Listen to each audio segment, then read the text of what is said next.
wizard, Harry.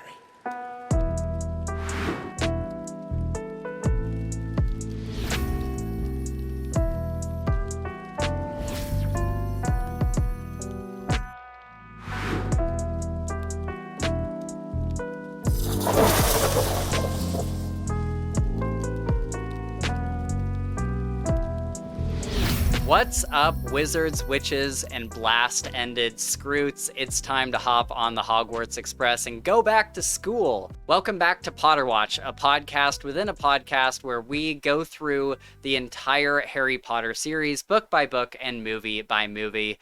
Representing Slytherin House is me, Spencer.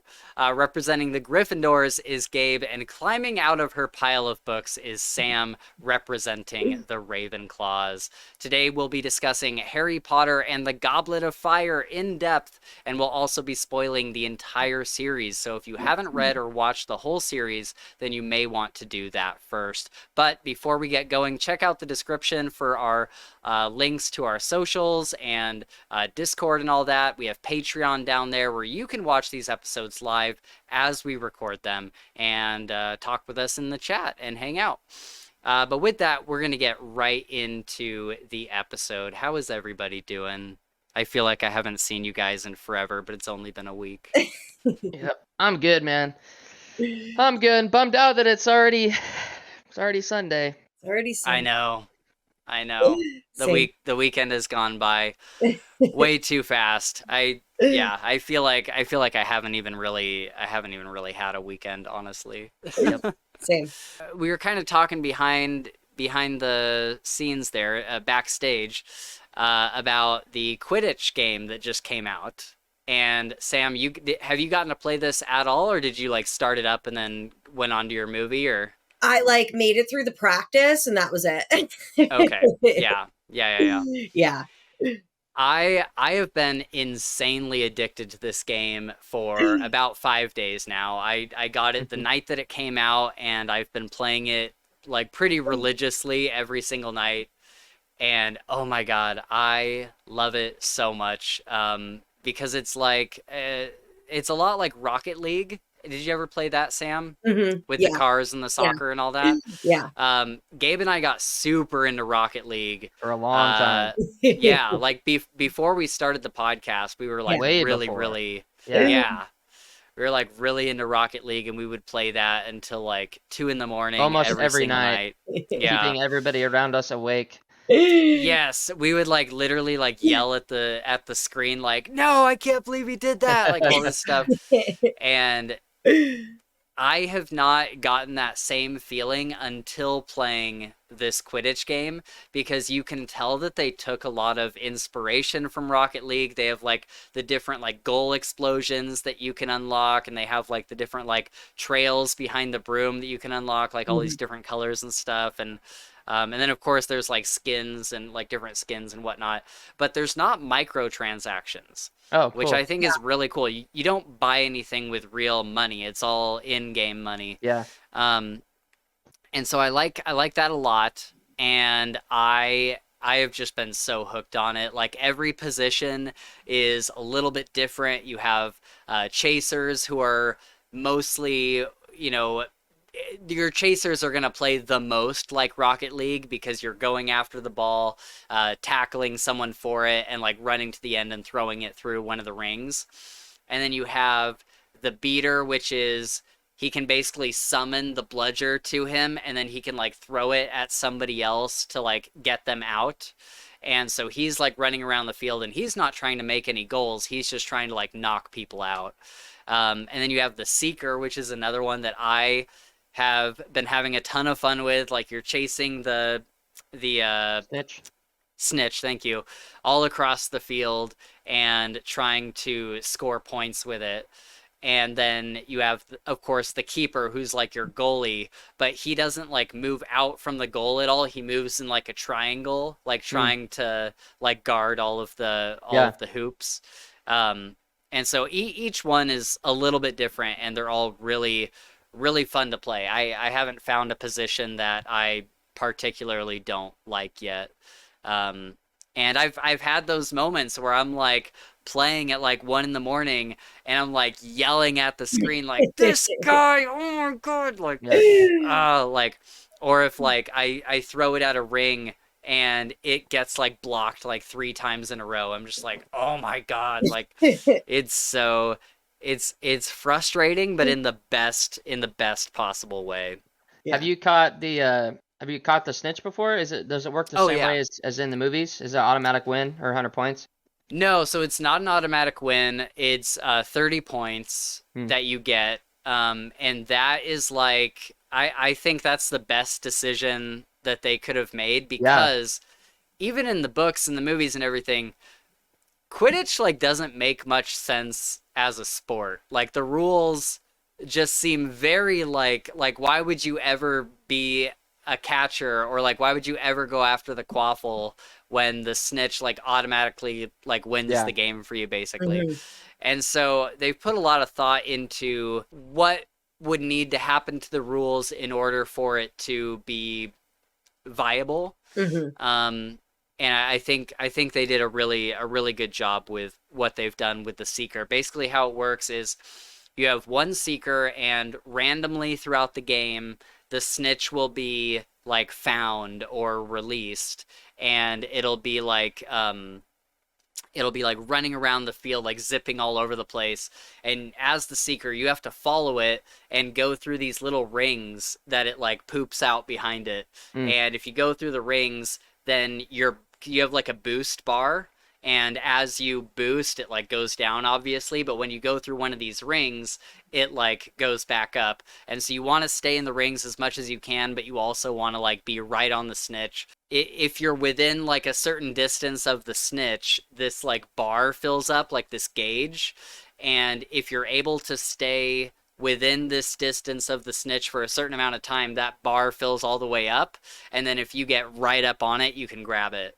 Nice. And so there's kind of like a few different mechanics working with the snitch, but it's a lot of fun because it's basically like a completely separate game to what's happening below you with everybody with the chasers and everything. So anytime, like if I'm usually playing as a chaser, and then I'll be like running the quaffle around, and then it'll be like the snitch is released, and then I'll hit the toggle that switches me over to the Seeker, and I'll like run after the snitch and try to catch it, and then I'll switch back to the chaser. And yeah. So when you play like online with people, do you just pick one class and that's all you get? Yeah, so you pick one class. I don't know how it works with the Seeker. I haven't played online yet, but you definitely pick one that you like stick with, and then I think when the snitch is released, anybody can switch to the Seeker, or either maybe the chasers can switch to the Sneaker or something, or the Seeker. Nova, what's up? What's up?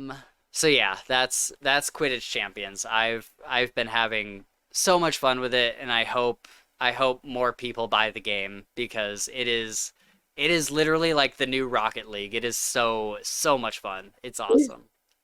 And then another little piece of housekeeping, we'll be going to Through the Gryffindor podcast in less than 2 weeks now, I think. It's on the 21st. And that is going to be a ton of fun. I'm really looking forward to that. I watch this podcast all the time.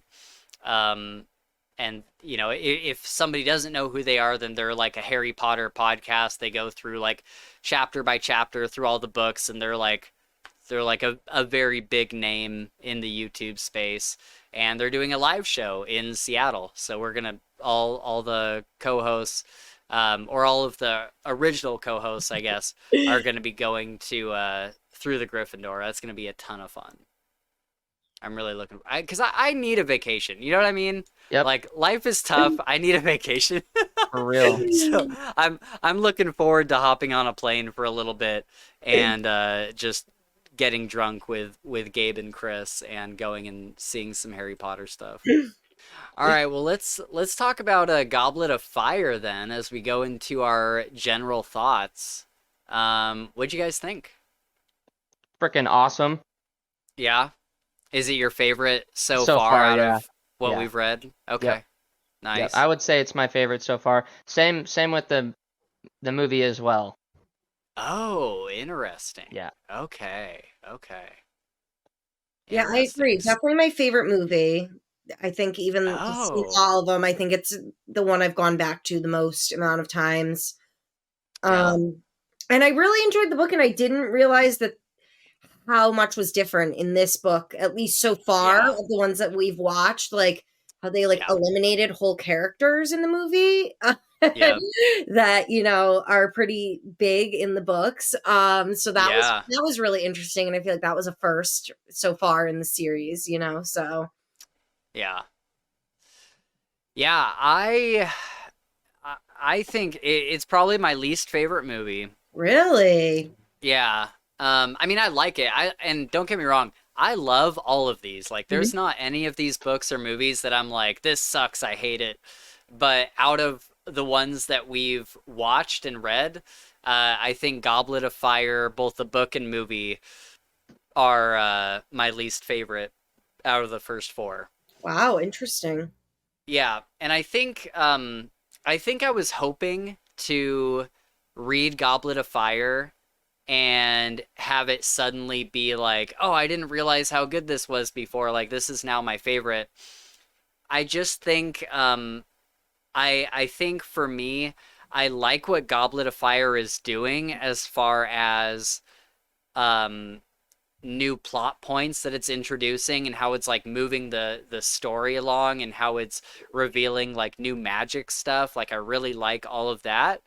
Um but as far as like character moments and like emotional like highs and lows, there's definitely one. There's one part that made me tear up the first time I read it.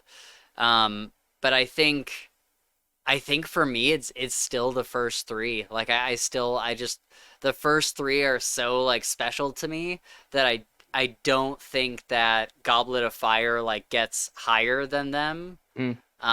So I don't know. It's such a tough call, right? Because like I love this book. Like I enjoyed every single second of this book, but like comparing it to everything else, I'm just like, oh my gosh, it's so tough to rank these things. Yep. And then I watched the movie last night, and I don't know, like again, there was moments of the movies that I liked, like all of the action scenes and everything with that, but I don't think I even realized how much they changed from the book to the point where I'm like there's like whole pieces of plot that aren't getting explained at all because they don't have this thing in. It's not just that they changed like, oh, it's not exactly like the book. I'm upset. It's more like there's like whole explanations for things that we're not going into at all. And I was especially shocked to see that the movie like did not have the first like several Yeah. chapters of the book. Yeah, that was the Like first thing I noticed. I was like, holy crap. yeah. Yeah, there was no like starting out at like the Dursleys and then going to the Weasleys' house and like Nope. hanging out They there and literally having a good just time. woke up and they within 10 seconds were on their way to the World Cup. Yeah. Yeah, exactly. And it like I had forgotten that they did that, and I was looking forward to seeing the Weasleys all like pile out of the Dursleys' fireplace and everything. I'm like, oh, that's gonna be funny in the movie, and we don't like get that at Nope. all. And so I was kind of like, oh, dang, that kind of sucks. Um, but then that's kind of like repeated throughout the entire movie. There's just like big chunks of the book, And or and characters that you don't see at all, which was crazy Yeah, too. that's what yeah, my big thing was, is like major plot characters Yeah. were just yeah, lost in this book. Like one thing for me that I hadn't realized, and I think I had like sort of pieced a little bit of it together on my own, is the like headmaster from Victor Crumb's school, what yeah. his whole backstory and how that's him in the flashback. And it's really not explained very much at all in the movie. Yeah. No, we And don't get that. And like at the end of the book, like he flees. Like he's yeah, like, I'm out of here. They know I was like a Death Eater. Like I'm getting out of here. And at the yeah, end of the book, I'm pretty sure he's one of the headmasters like waving goodbye to Harry at the end of the book or at the end of the Yep. movie, yeah. And so I'm like, wait, so he didn't even and like he never really like comes up again in the story, so I understand why they didn't like go into his like background or anything, but I'm like, dang, like that's like way different. Like he's at Hmm. the end of the book, he's like a bad guy, and at the end of the movie, he's just like, I'm off back to my school. Yeah. And it's like, See ya. okay, yeah. Yeah. Um, so yeah, that was really weird. And then no Winky Winky. whatsoever. That was Yeah. the big one. The Yeah, major character in the book. Yeah, or at least had a very important plot moment, like Yeah, in like the at the book. end. Or yeah, that too. I right. was thinking of Yeah, more when they find her with the wand in the woods. Harry yeah, finds in the Yeah. beginning. yeah. I was Yeah, but I surprised mean, by she plays such a huge role in everything that happens at the end. Like when Barty is explaining, like Winky is really loyal to me, so she like did that. Mhm. all of this extra stuff, and like that's how we got to where we are. Like she convinced my dad to like let me Go go to to the the Quidditch World game. Cup and all this stuff, and it's like, dang, okay. In the movie, Ron knew that the dragons were there. Like he knew that Charlie was coming with the dragons, and he's the one that like kind of warns Harry, and he's like, "Hey, you should like go with how does he do it? Somehow he gets the word to Harry, and he like finds out about the dragons through a series of events. But in the book, Ron has no idea. Mhm. And when he actually sees the match where Harry's like flying around, this dragon almost kills him, Ron's like, "Oh my God, someone's trying to kill you. Like Yeah. someone's like coming after you." And so yeah, that was a change. And was there again, I listened to this book very quickly, but in the Yeah. movie, it's like a huge scene where the dragon like chases him out of the pit and like around the school. Did that happen? That didn't happen in the book, right?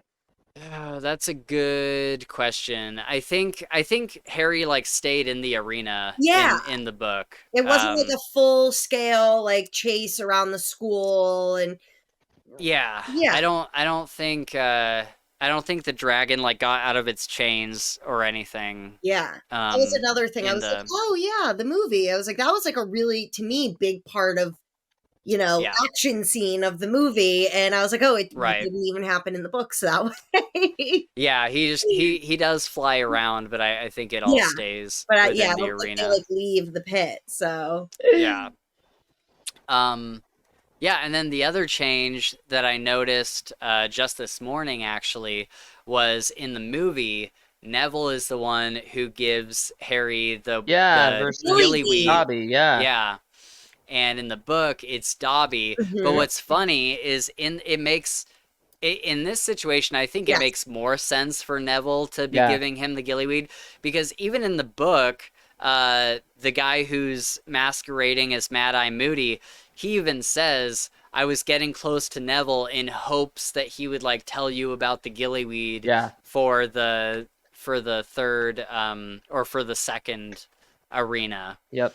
And so Yeah. it makes more sense that that Neville was the one to do that, I think. That was like one of the changes that I was like, okay, I get it, because you kind of Yeah. cut Dobby and oh my god, I always get her name wrong. The female elf who cries the whole time. Winky. Winky. I always want to say Whisper for some reason. I think because I've been listening to Yeah. That's Impact. Oh exactly yeah, why. Impact winner. So That's all exactly I why. can think of is Whisper. But that was one of the few changes. I was like, okay, well, they kind of cut Dobby's major role out of this in a way. I was like, so I get why in the movie Neville is the one who tells him the gillyweed, but still in the book, if Harry had Yeah. gone to Neville and not been, so stubborn, it still could Right. have been Neville that gave it to him. So that one I was okay with. Yeah, I was like, all right, for I sure. get that. Is Malfoy the one giving her these like secret inside scoops after she's been banned off the property? That's like a whole plot line that's just not even in the movies, right? Like she's just allowed to No, stay yeah. around in the movies and Yep. that's Right. Yeah. Yeah. Yeah. It's kind of a bummer that that's not explored more because yeah, that's like a whole thing, especially finding out at the end that she's like an animagus and she can like turn into like a Yeah. little beetle. Yep. And And Hermione having her in a jar, I was like, damn. oh Okay. yeah, Yeah. damn girl, like Yeah. okay, let's go. Uh, Oh man. yeah, that one was interesting because I'm like, oh, so you just like have this woman in a jar right now? You're like Hmm. threatening her? Like, Yeah. that is very cool of you. I was going to say something different, but I noticed my no swearing note. Great. What can I say instead? But that was a great Yeah. move, Hermione. Yeah, exactly. That was I had totally forgotten that that happened. I I was hadn't. I was telling waiting. I was like, are you going to give us an answer to this now? Yeah, that I mean, she could like literally squash that bug and no one would have any idea. Yeah, that's true. It's terrifying. It's terrifying. Yeah, what a crappy thing to turn into as an animagus, you know? Well, should Like, we Yeah. all say what we would like our animaguses to be? Anime guy, I don't know what the plural is. Oh. If we could choose ours. Yeah. yeah, I'd probably want to be like an eagle of some sort, something that I could was gonna fly. say, yeah, I'd want to be Flying something that would fly. is a good one. Yep. I don't know though. Like my heart, if I didn't have any use for it other than like what I really thought my true spiritual animal was, would be to say I'm a sloth. Like I am absolutely hands down a sloth. That'd be miserable. But there's no useful qualities in a sloth. You know, like I'm And not it wouldn't be fun to be one. So I think I'd want to be something like really cool, like a unicorn or something like that, you know? Like Yeah, that is true. You could probably turn into magical beasts too. I guess that would make Yeah. sense. oh, then Yeah, I'd yeah. want to be a niffler so I could just make myself so rich. That'd be cool. Or one of those Oh yeah. I can't remember what they're called, but the horses that you know, you can only see if you've seen death. Do you remember what those are called? Oh, the Oh, thestrals. Thestrals. Thestral, Thestrals, yeah. yeah. That'd be another kind of a cool That's a one. good one. Maybe. That's a good one. yeah. I like Yeah, that. that'd be cool. Yeah, either that or something like really fast. Like something that could run on land, like super, super fast would be interesting. Like a cheetah or something. I don't know. Yeah. Mm-hmm. Yeah, like a mountain lion or a panther. Yeah. Right. Something like super, super agile. Or Yeah. like a monkey. That'd be pretty cool. I Monkey could would be climb cool. trees really Yeah. Or fast. like a gorilla, dude. Yeah. Yeah, but my heart is going, That'd be Sam, if you turned into the animal that truly represented who you were, it would be a sloth. I'd get stuck with being like a turtle or something. I just hate life. Oh, that's Oh great. man. So one thing that I really liked about this book is we get some really good, especially at the end, you just get hit like over and over and over with like all of these reveals that have to do with like lore and magic, and you finally get to figure out the way some of these work. And you've been asking some of these questions since the beginning, Sam, because there was some things where you're like, this isn't explained in the movie. Like, why is Yeah, this happening in the book? Did you notice these near the end? a Like lot. the whole thing with like number 4 Privet Drive and all that? It was a lot like it reminded me a lot actually of the last book that we read as well. Where in the movie it made no sense why Hmm. Sirius Black wasn't the bad guy and he was actually the good guy, and Right. it made no sense to me in the movie. And then once I read the book, I'm like, okay, now when I watch the movie, it makes sense, but I'm able to fill in those holes. It very much reminded me of there's a new show on Netflix called Chaos. I don't know if any of you have heard of it or anything. And it's like a modern day retelling of Greek mythology, like Zeus, Hera, Dionysus, all of them. And as my husband had come home and I was watching it, all I could think is, wow, if you don't know Greek mythology like I do and the stories behind all these characters, I was like, half of this show is going to go over your head. And Right. the Harry Potter movies now, I feel that way a lot. I'm just like, wow, if I hadn't read the book, you are missing out on 75% of the information that would be very useful to you right now. Right. Yeah, for And sure. and this was just like it was like in the last book with the Sirius Black reveal. I was like, I did not get any of that from the movie, and I've watched it 10 times now. Right. Yeah, there's some things that just aren't super explained really well. Yeah. One of them being Harry's scar. I'm not entirely sure if it explains it that well in the movies, but in the books and especially in this book, it gets explained that Harry's scar is because and like why it hurts and why he gets these visions and stuff is that there is a piece of Voldemort that resides inside him from Voldemort's attack on him, and that's what like got him this scar. Uh, and so was that like a new revelation for you, Sam, or was that something you had kind of known? Okay, so are we allowed to talk like full Yeah, series, full movie? Okay. yeah, yeah, yeah. So I Oh yeah, think like knowing in the end that like Harry himself is a Horcrux, yeah, it wasn't a reveal for me in any way because it's like, oh well, yeah, like he's a Horcrux. It's left in him. right, Like he is a living piece of Voldemort, essentially. So I think I found myself a lot reading it, being like, okay, if I didn't know all the future stuff, would this be like a huge reveal to me? Would this, trying to stay right. conscious of that the whole time. And so no, that was one of the things that I was like, oh yeah, well duh, but only because I know the end. Right. Okay, that's good. Yeah. What about you, Gabe? Um, Gabe's read them before. yeah, I've read Oh, them. I don't. I mean, I think it was. I mean, you definitely get a lot more lore. And the first time, because I used to watch the movies. I've seen the movies hundreds of times, same. and I read them a long time ago, like when I was 12 or Yeah. 13. And so like I remembered small things. But yeah, I mean, it was cool. And even in the movie, he doesn't go into as much detail, but I literally just watched that 30 minutes ago. And he kind of talks about like, the reason why he was saved. He doesn't get into a whole bunch, but it was still cool. Okay, nice. What about the protection of number 4 Privet Drive? This is something that you were asking about in one of the first couple books we did for this series, Sam, because you were like, wait, like why doesn't he just send him to the Weasleys? Like why does he not just like stay at the Weasleys permanently?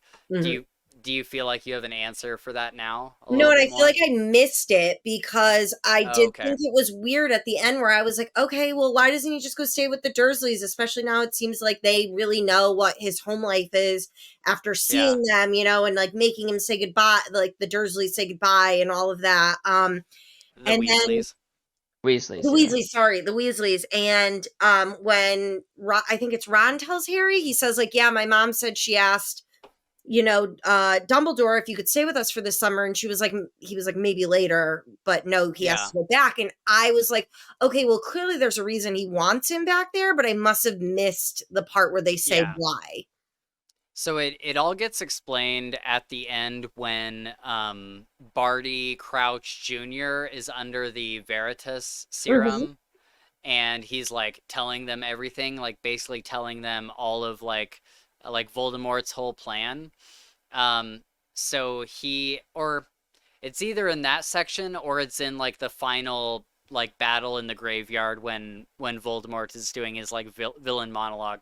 But basically it gets revealed that after the af- after Voldemort killed Harry's parents, Dumbledore put a protection on the house, not on the house that blew up, but on number 4 Privet Drive. He put a protection on that house that only works if Harry is living with blood relatives. Yeah. Uh, So Harry has like a shield around him at that house. Nobody can touch him, nobody can harm him, but he has to be within like the property got of it. blood relatives. Okay, that makes Um, sense. yeah, and I think there's not really like a magical explanation for why he couldn't have done that like at the Weasley's house. The only thing that I can think of is whatever reasons inside this world that kind of spell only works with like blood family. Yep. Um and so yeah, That's pretty interesting because, I think a lot of us were thinking this whole time, like, oh, like, why doesn't he just go live with the Weasleys? And some people think that this is something she came up with later on. Like, oh, like, people are asking why he doesn't just go live with the Weasleys. I have to figure that out. But if you go back to the first and second books, you can see that it's there. Like, there's definitely talk of, like, a protection being at that house, but it's just not stated so explicitly. Yeah. Interesting. Yeah. And then Harry and Voldemort's wands being linked. Yeah, that was cool. Yeah. That's pretty sick. That was another thing that was like explained at the very end when there's just like a rush of information coming out. And basically they both have phoenix feathers in them from From the Fox the same. Phoenix. Yeah. Yeah. Yep. And so that's why when they're in the graveyard and they're like battling each other, like it was just like hitting each other and it was like canceling them both out, which is pretty interesting, I think. Let's go through some fun facts real quick. I have a couple here. I'm probably not going to go through as many as I usually do, just because I honestly did have a lot of time to prepare for this episode. I don't have any like Dumbledore's big plan stuff either, Yeah. because also I feel like he didn't really have one in Yep. this book. Most of the stuff that was happening was like out of anyone's control. Yeah. Dumbledore didn't know what was going on until like the very end of the book. So, and even, usually with Dumbledore's big plan, we point to whatever Defense Against the Dark Arts guy that he had hired that year. But this year, it wasn't even the guy that he hired. It was someone that was like masquerading as him. So I don't think Dumbledore had much to do with anything going on this year. I would say the only thing that he was trying to do, like for sure trying to do this year, was to make all of the students, not just Harry, but all of the students connect with other wizards from other schools to teach them like Hmm. we are wizard kind. Like we aren't just Hogwarts. We are like wizard kind. We are all in this together. It's not just like our school against their school. Like we're meant to be friends with each other and make connections and that kind of thing. So I think that that's pretty much all it was for his big plan this year. Um, okay, so fun facts. Goblet of Fire is almost twice the size of the first three books. The paperback edition was 638 pages. Rowling stated that she knew from the beginning it would be the biggest of the first four. She said there needed to be a proper run-up for the conclusion, and rushing the complex plot could confuse readers. And that's a good, did you guys feel like the plot in this book was like significantly more complex? I mean, not in comparison to like the other books we read, you know what I mean? Right, but in comparison to like the first three. I just thought it was interesting that like all of the information came out at the end. You know? Yeah. Mm-hmm. There really Yeah, wasn't that much. Like if I hadn't have seen the movie before reading the book, I don't know. I don't feel like there was that much lead up to the reveal at the end. Yeah, I feel similarly. I think that the book had like a little bit of a pacing issue, and I think that she had too many irons in the fire. There's too many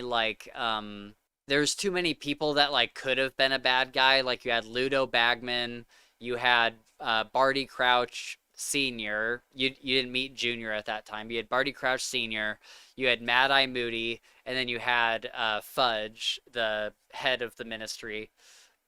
And all of these people were like new introductions to the story, and I feel like for me at least they put just too much new stuff in one book. I feel like we should have been introduced to Portkeys in an earlier book. We should have been introduced to like Veritas Serum and like some of these other like magical elements we should have been introduced earlier, because in this book there was just a lot of stuff, and that was one thing I was realizing on this read through, was that it was just one thing after another after another after another that we're getting introduced to.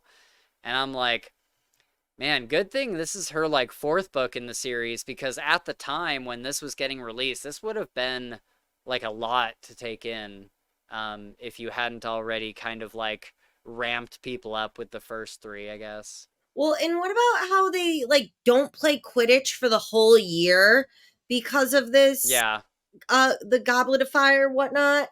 And I'm like, yeah, well, what if you were a senior and like they pick one person right. from your school and it's just like, oh, guess what? Like your senior year, you get to do nothing this whole year.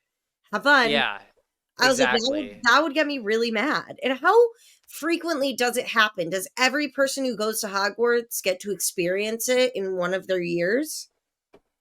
No, this was the first time in like, I think like 100 years or something that it had been in England. And then the schools that come, is it the whole school that comes, or is it just part of the other schools that come? That's a good question, right? Because it doesn't really tell us like how many students are from any of the other schools. Like I would imagine that it's probably just like a select few, like maybe like the upperclassmen, like the whole senior class or something gets to come. And are they And doing their schooling at Hogwarts as well? How does that work? that's a good point. They would have to be, right? Like they would Yeah, have to. they're Yeah, not the leaving. legit the logistics of this are a little weird, aren't Yeah, they? that's where my brain goes. Yeah. I never thought about that before. That's so funny. Oh, that I thought about a Interesting. lot. Yeah, that's a good question.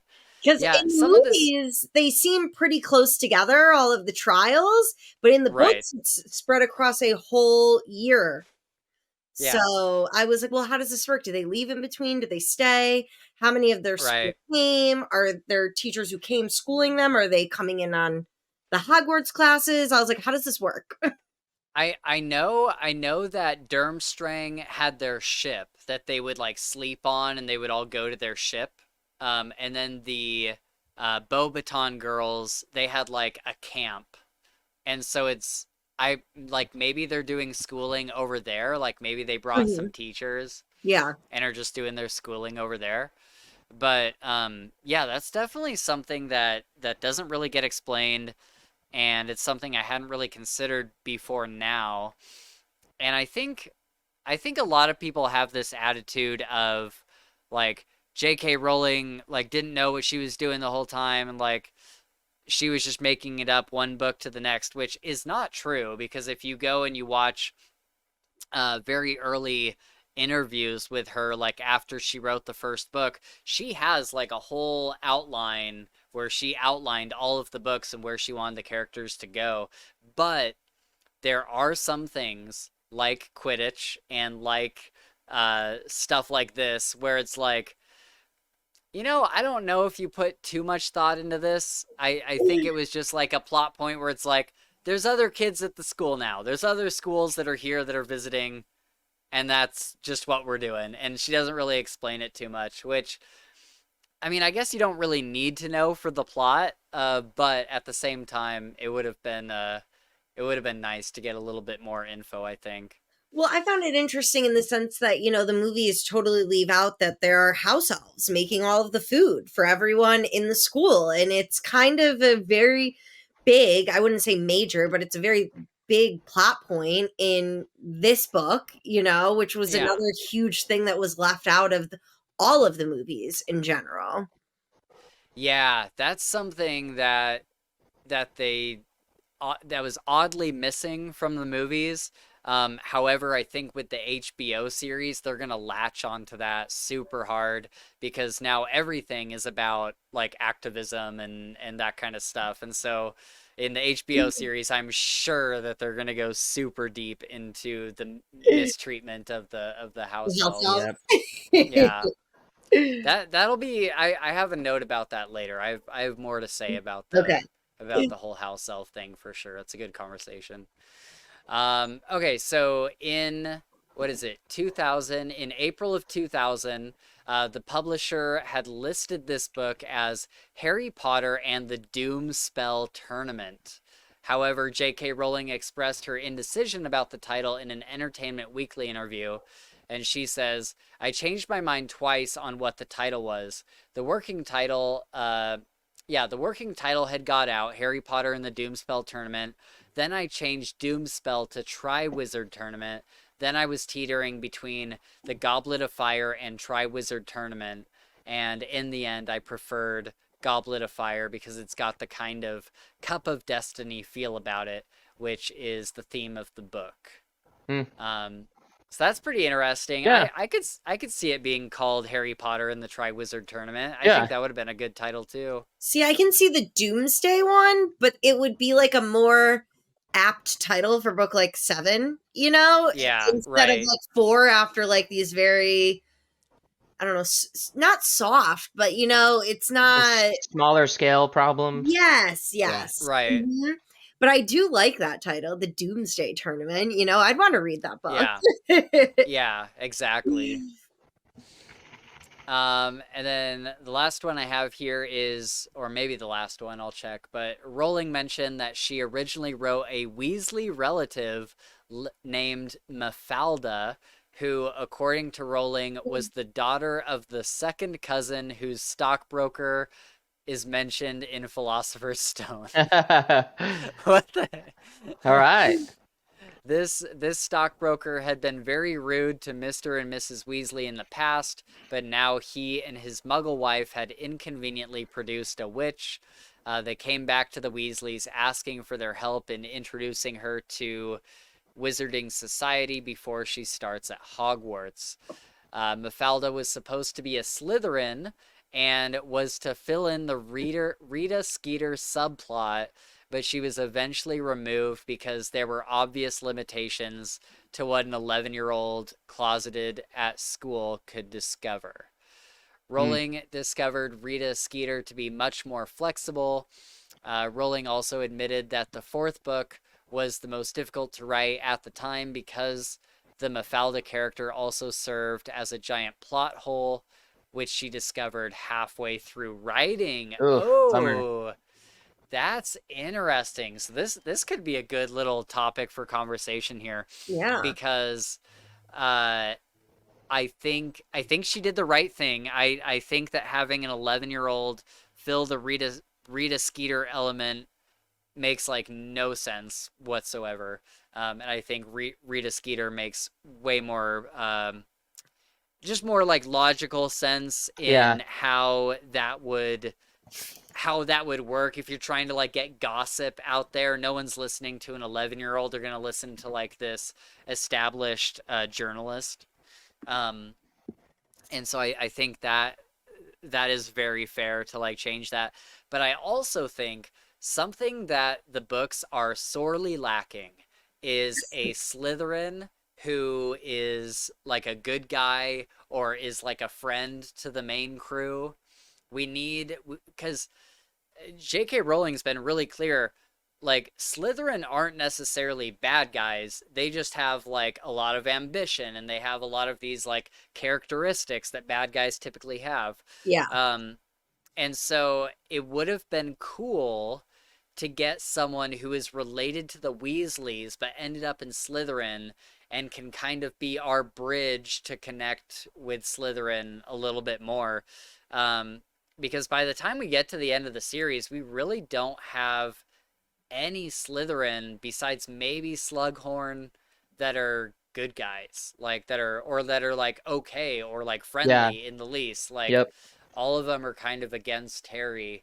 And of course, we experience the story through Harry's eyes, so we're gonna see all the Slytherin as bad guys. And that's something that Hogwarts Legacy did really well, is that there were Slytherin characters that were like your friends, right? Some of your best friends. Yeah, like Sebastian. That's what I was gonna say, Sebastian. That's what you're looking for. Yeah. So yeah, I think that would have been cool to get Mafalda, even if she wasn't like a big plot character. It would have been nice just to have somebody you know, be able to bridge that gap a little bit. Mm-hmm. Yeah, that was something I thought about a lot.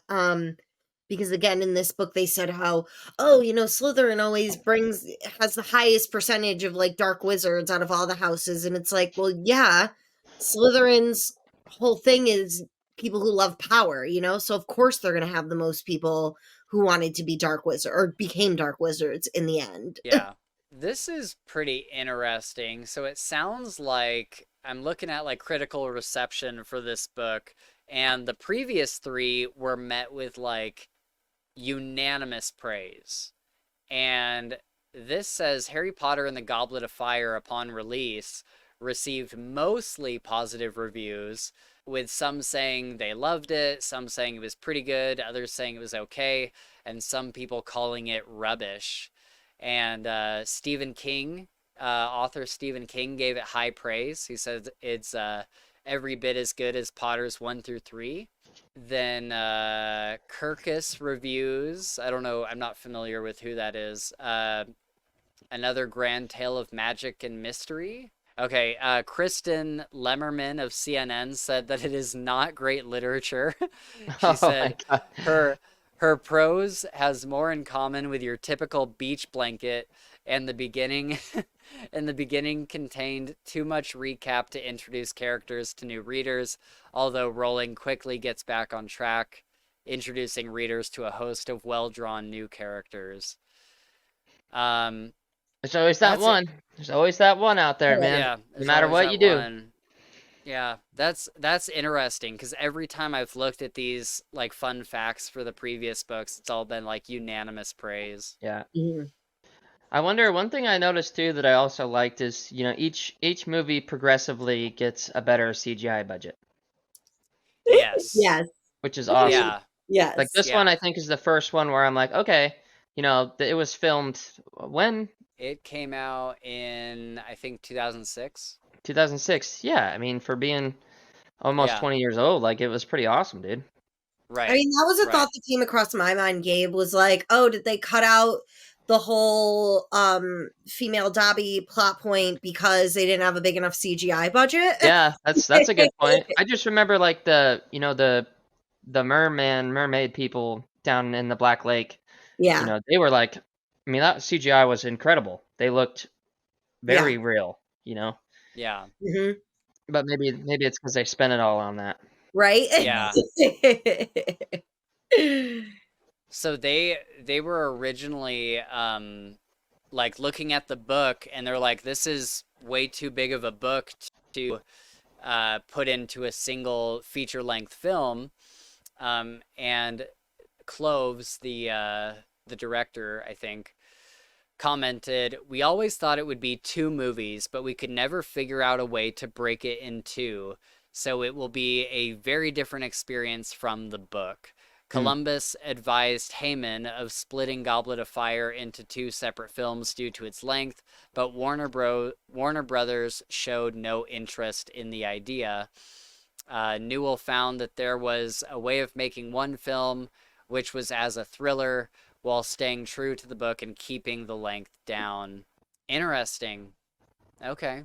I don't know how you could have cut it in 2, though. No, especially with like the tournament, like that'd be so hard. It'd be so hard. I don't see how you could have cut that into 2 parts. So it makes sense why they had to cut some things to, fit it into the screen time they wanted. Yeah. Okay, last fun fact I'll read here is that the new college, what is that? Oh, okay. I don't know anything about Oxford. Forgive me. New College and Divinity School at Oxford University served as parts of Hogwarts for Goblet of Fire. Oh, and cool. I've always wondered where they're filming this stuff. I guess it would make sense to go film at like a very British school. Yep. Right. Oxford is in the UK, right? I'm not making that up. Yeah. Okay. Okay. I saw the sheer panic in his eyes the second after he said it. Oh. All right, well that's all the fun facts I'm going to go through for this. I'm sure there's a million, but oh yeah. I'm doing all this at the last minute. So, let's let's go on to talk about various parts of the book. What did you guys think of? Let's just start at the beginning. There's two funny things that I want to mention that I have here in my notes. Harry just hoarding cake under his floorboards because they're not like feeding him enough, Yeah, he and he got a got cake from sent like all this each one cake. of his friends, like cake Yeah, from Hermione, cake from Ron, cake from Ron's parents, cake from yeah. I'm like, dear Lord, you're just like shoveling cake into your mouth for Yeah. every single meal, like floorboard cake. Every Like 14-year-old what? queen, dude. One of my thoughts was like, well, isn't that going to get stale? And he says at one part, like when he's leaving, like, oh, thank God I can leave now because like I don't have to eat this progressively stale floorboard cake anymore. I'm like, yes. Yes, exactly. Also, like, I don't know if that's really good for your health. Like, you're young enough, you can get No. away with it, but Oh my A God, lot of no. sugar. But mind you, That's if you're so not nasty. if you're only getting fed one apple a day, then right, cake is cake, right? you'll take what you can get. Yeah. Right, yeah, I Or one guess. one quarter of a grapefruit, whatever it was, you got served for breakfast. Yeah. And then Molly Weasley sending her letter with like a million stamps That on whole it. letter was awesome. Oh my It's God, hilarious. it was so funny. Like she was like, I don't know if I put enough stamps on it, and the Mr. Dursley is like, the postman made fun of me, like she's crazy, like these crazy wizards and like not knowing how to send mail and all this stuff, and Yep. like Harry's like, but it got here, so she did put enough stamps on Yeah. it. Yep. And And then I was she's also like, Harry, make sure to send it back to me the normal way because they don't know how to get to my house. And Mr. Dursley's like, what normal What's way? the What are you normal talking way? about? Yeah. Oh, by owl. That's how we normally do mail. It's Right, like, right. right. And then Dursley, so obviously in the letter she's asking to be able to take him to the tournament and or to the World Cup. And Dursley is torn between not wanting to make Harry happy, but also wanting to have him Yep. out of the house. Yeah. And I love this like I don't want him. This thing is gonna make him happy, but it's also gonna get him out of my hair. Like, And what do I then care about more? and then Yeah. Harry makes the master move and brings up Sirius about how he's gonna write to Yes. Sirius, and Yeah. then he even says like, "That's it. I knew I had it then." Yeah. Yeah, that's his ace in the hole is Yeah. always bringing up Sirius and like, do you want to get murdered by my godfather? Yeah. Because if not, like, maybe just let it go. Maybe just let it go. Let me go. Yeah. And then before all of the mayhem starts to happen, I just loved Harry enjoying a summer night at the Weasleys. Yep. And I loved just like everything that's described in this chapter puts together such a picture for what the Weasleys' house is. You have Fred and George like levitating and fighting with these coffee tables outside, like they're using them like swords and just like fighting with Yeah. coffee tables and like smacking them into each other. And then you have Ginny like hanging around and talking with like Hermione, like just like girl talk with Hermione. And then everyone discussing like Quidditch events like after dinner, like just hanging around and being like, oh well, Bulgaria did this, and like just Yep. all like it paints such a picture in your mind. You can see all of these things happening around the house, and then Miss Weasley off to the side, giving Bill a hard time about like his long hair and his earring, and I'm just like, man, I just love this so much. Anytime that we get to see the Weasley's house, I'm like, I Yep. feel like I'm home. I remember seeing it in the movie too, the way that it was shaped. I was like, that's exactly how I picture the burrow. Yes. Yeah, just like It's leaned just like over this weird, slightly like to the way side. way too tall, like Yeah, leaned over, kind of wonky looking thing, and I'm like, yep, that's it. Yep. That tracks. yeah, yeah, exactly. So, what did you guys think of the World Cup, both in the movie and the book? I'm curious, because I think this was like the biggest. They're like Well, sort of no, hard I'll to let you guys go. compare. I'll let you guys go. What's I that? don't know if Gabe would feel the same way, but like I feel like they're sort of hard to compare because it's very much where the early in the movie, the characters of the book versus the movie differ so wildly from the book Yeah. and the movie, that it's really hard to compare them because I think the book did a much better job of making you understand what was going on versus the movie. I was kind of like, "Oh, what? Huh?" Yeah, in the Yeah. movie, it just like everything happened so fast, and there were parts like Yeah. the Death Eaters. Like there were no Death Eaters in the book, right? Like it was Yeah, there just the were. Dark Mark. No, I there don't Were was think there? you Death see Eaters. them though, Yeah, I right? don't. Yeah, You don't see them, but they're like hurting the muggles and stuff. no. Yeah, because in the book, it starts with like muggles are being thrown in the air and Yeah. they're like, what is going on? How can this be allowed to happen? Everything up until then has been about how they take these protections so that muggles don't know that they're meeting here and what's going on and yada, yada, yada. So to see that these muggles are being thrown in the air, that was a little confusing as well. I was like, Yeah. wait, I thought muggles couldn't come here. And in the books, you find out that it was like some of Voldemort's people just like messing around essentially. Yeah. Yeah, and like Barty Crouch mentions that he was like the one there that was like super faithful to Voldemort, and he was Yeah. looking at all these other Death Eaters that like got off of their prison sentence. Like And they're, they're there when it's good and they're gone when it's bad. right, exactly. And so he was that that's what Barty brought up at the end. Um but yeah, the Dark Mark thing, it was done okay in the movie. Like I didn't mind that part of it.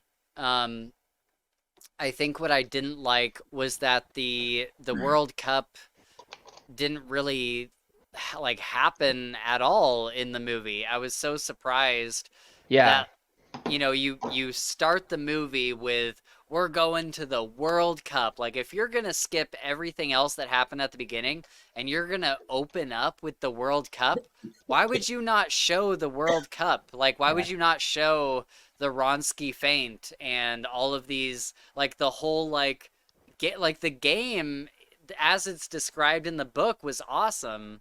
Why would you not show that on screen if you're going to put so much production into we're going to the World Cup? Like yeah, I just don't understand why they cut that out. I'm sure there's a reason, but good yeah. lord, All we got was just like a quick, like maybe 3 minutes of the stadium, and then like the yeah.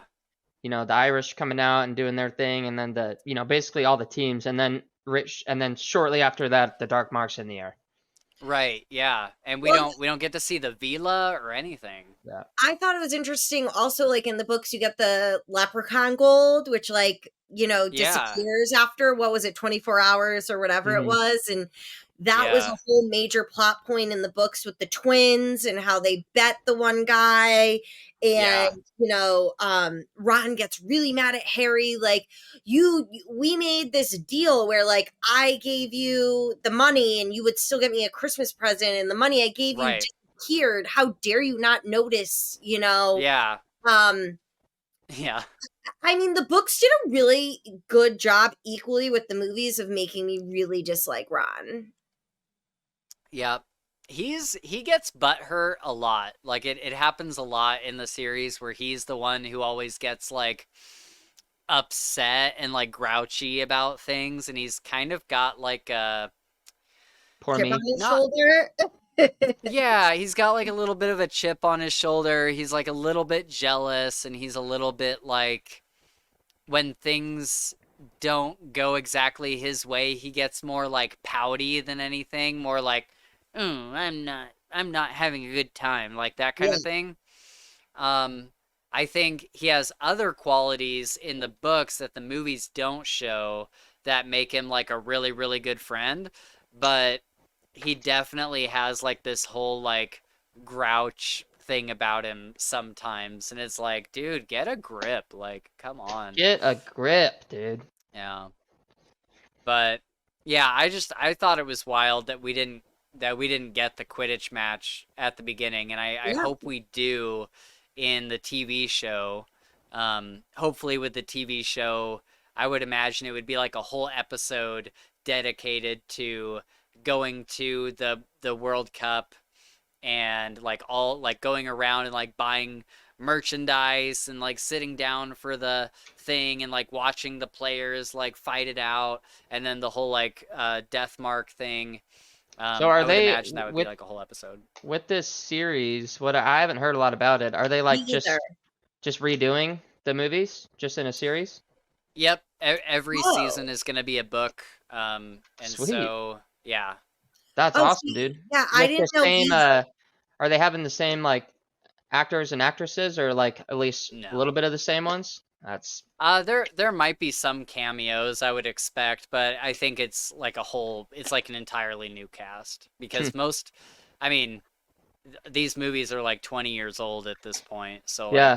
they'd all be super old. Can we talk Um, about Harry's hair at the beginning of the movie? What was up oh with yeah, just like the bowl cut bush. that? Yeah, He's that in a was weird. helmet.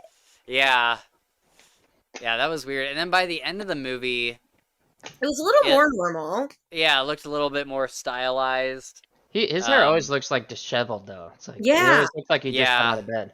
But in the beginning, I yeah, was like, this is a movie. His yeah. hair should not look like he's like 2 weeks past his haircut, you know? Right, It yeah. was It so looked bad. yeah, it definitely looked like really really bad at the beginning. You know who it reminded me of? You know the daughter in Bob's Burgers, Tina. and she's Yeah, got like the Tina. black hair that's just like a mop. That's Tina's exactly what it awesome, dude. reminded me of. It reminded me of Um, The Office, where have any of you watched The Office? oh yeah. So like there's a season where Jim, the guy who plays Jim, apparently had like this other role where he had to shave his head, and the people of the office were like, absolutely not, no. And he was like, no, I Yeah, can get like a realistic wig, you'll never notice. And they were like, absolutely not. And he yeah. decided to do it anyway, Oh and went no. into a meeting with the producers at some point in the wig that he had said like he could wear, and they didn't Yeah. notice. And so at Yeah. the end, he was like, Oh, see, look, I'm wearing the wig, you couldn't tell, right? yeah. So they let it, obviously had to let it go at that point because he'd already shaved his head. But Right. no, I can exactly tell you the moment in the television series when he is wearing that stupid wig, because Mhm. it's the same helmet head, weird. I just noticed Yeah. these things, and Yeah. something at the beginning of the movie where I was like, was everyone blind when they allowed Right. this to go forward? Because I am just so distracted by that terrible haircut, I can't pay attention to anything else. Yeah. It was so bad. Exactly. Exactly.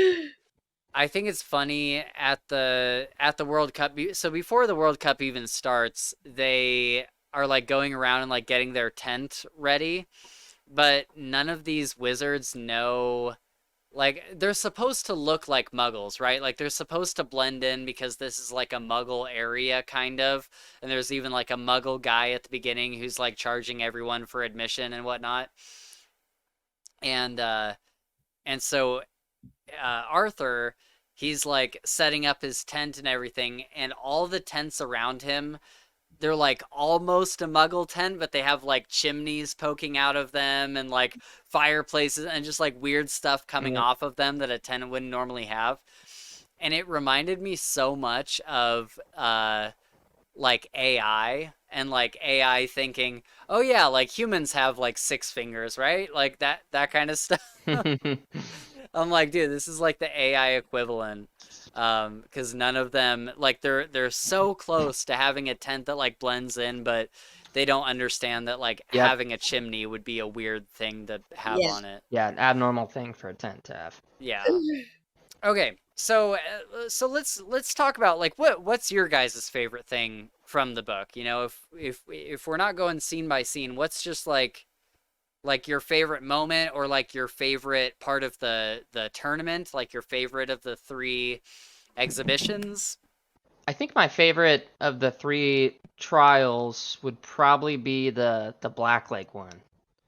I don't know why I enjoyed it more, but I thought it was just kind of a cool premise, and seeing, Harry with that, whatever it's called, the stuff that he ate. The Getting gillyweed. webbed fingers and webbed feet and gills, and it was just Yeah. cool, man. It's cool in the movie, and it was cool in the book. Yeah, for Getting sure. down there and him like trying to be the heroic one, and he's like, "No, I have to rescue everybody," and they're all like, "No, you can only take one. You can't take them." And him not Yeah. understanding that everybody's going to be fine regardless, so he's thinking everybody's going to drown, and die. I know. I'm like, dude, do you really think Dumbledore would put Well, and everyone like at mortal and peril and risk? he felt stupid after because Ron said the same thing. He's like, he's like, we knew we were down there. We were Yeah. going to be fine. Yeah. And Harry's like, dang. He's I like, wish I oh, would've I'm an idiot. thought that through a little bit more, but Yeah. yeah. But I mean, it was still cool, heroic in a Yeah. sense, Right. Yeah, I loved the lead up to that with first of all, Cedric in this book. I love Cedric so much. When I was reading this book for the first time, I'm like, he's my favorite character. Like he's like such a good guy who like always like stands up for Harry even Yep. when it's not convenient for him. Like in front of his dad at the Triwizard tournament, he's like, Dad, he got like kicked off his broom. Like I didn't really win that Yeah. match. Like Harry would have won if he had been able to stay on his Yep. broom. Or like in front of like his friends, like because he's kind of like a popular guy, or Yeah. at least he is in this book, and his friends are like all making fun of Harry, and he's like, guys, like cut it out, and he like talks to Harry. He's like, dude, I've been like telling people to take off the Potter Mhm. Stinks badge, and Yeah. like he's like, I can only do so much, and Harry's like, no, it's fine. But Yeah. I love that he's like Just this like a good dude. yeah, He's just like a good kind dude. person. Yeah, You and know? he's kind of like higher up in the social hierarchy, but yeah. still like a good person. Yep. He's like a Um, reflection of Harry, He's Yeah. In what way? in the way that like people view him, is like, oh, he's a good guy. He's gonna make the good decisions. Like Oh, I he see. does Yeah, what's right, kind of, yeah, for even to sure. his own detriment. Doesn't like bullies. That's it. A+ in my Yeah. book. Yeah, and yeah, and you say even to his own detriment, and we see that throughout the book where like, Gabe was talking about the water event, and Cedric goes up to him earlier, and he's like, hey, like you helped me out with the dragons, like I wouldn't have known about that if you hadn't Yeah. told me, and he's like, I might have like gotten seriously injured or died, so I'm gonna tell you about the egg. You gotta take it into this bath and like go underwater with it. And so yeah, I loved them like sharing information back and forth. And then of course at the end, they're like both in the labyrinth together. Harry stops Crumb from like killing him basically. Yep. and then Harry, I forget which one gets stuck in the maze. Like one of them gets stuck by the vines and the other person helps them. Harry Harry goes back helps to help him. Cedric Yeah, with the Cedric spider gets stuck. at first is what I Oh, okay. think. Harry Oh, helps okay. Cedric with the spider, and then the spider decides to come at Harry, and Cedric tries to help him, and then they realize if they shoot it together with their wands, it'll Right. work better than individually.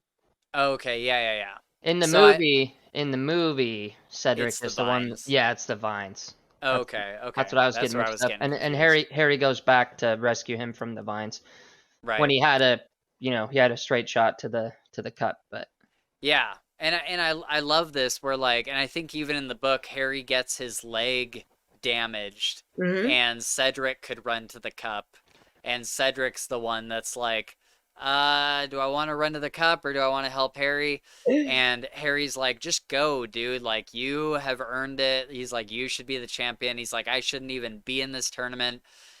And Cedric's like, nope. Like you helped me with the dragons and you helped me with this other stuff. You saved me from Crumb. Like you have to be the one. And they're like going back and forth on this. And then Harry's like, we need to like both grab it. And like we are both like from Hogwarts. We stick together no matter what. Like Yep. we have both like helped each other. And just I love this moment so much where they have a team up. And Well, that's what makes it so much more heartbreaking, you know? yes, I'm like, Cedric could have been such an amazing character for the rest of the series. Yeah, Like, oh man, it yeah. when I read this for the first time, I was like genuinely shocked that Heartbroken. Cedric died. Yeah, Yeah. I was like, no way. Like, she set him up as this big character and then he dies.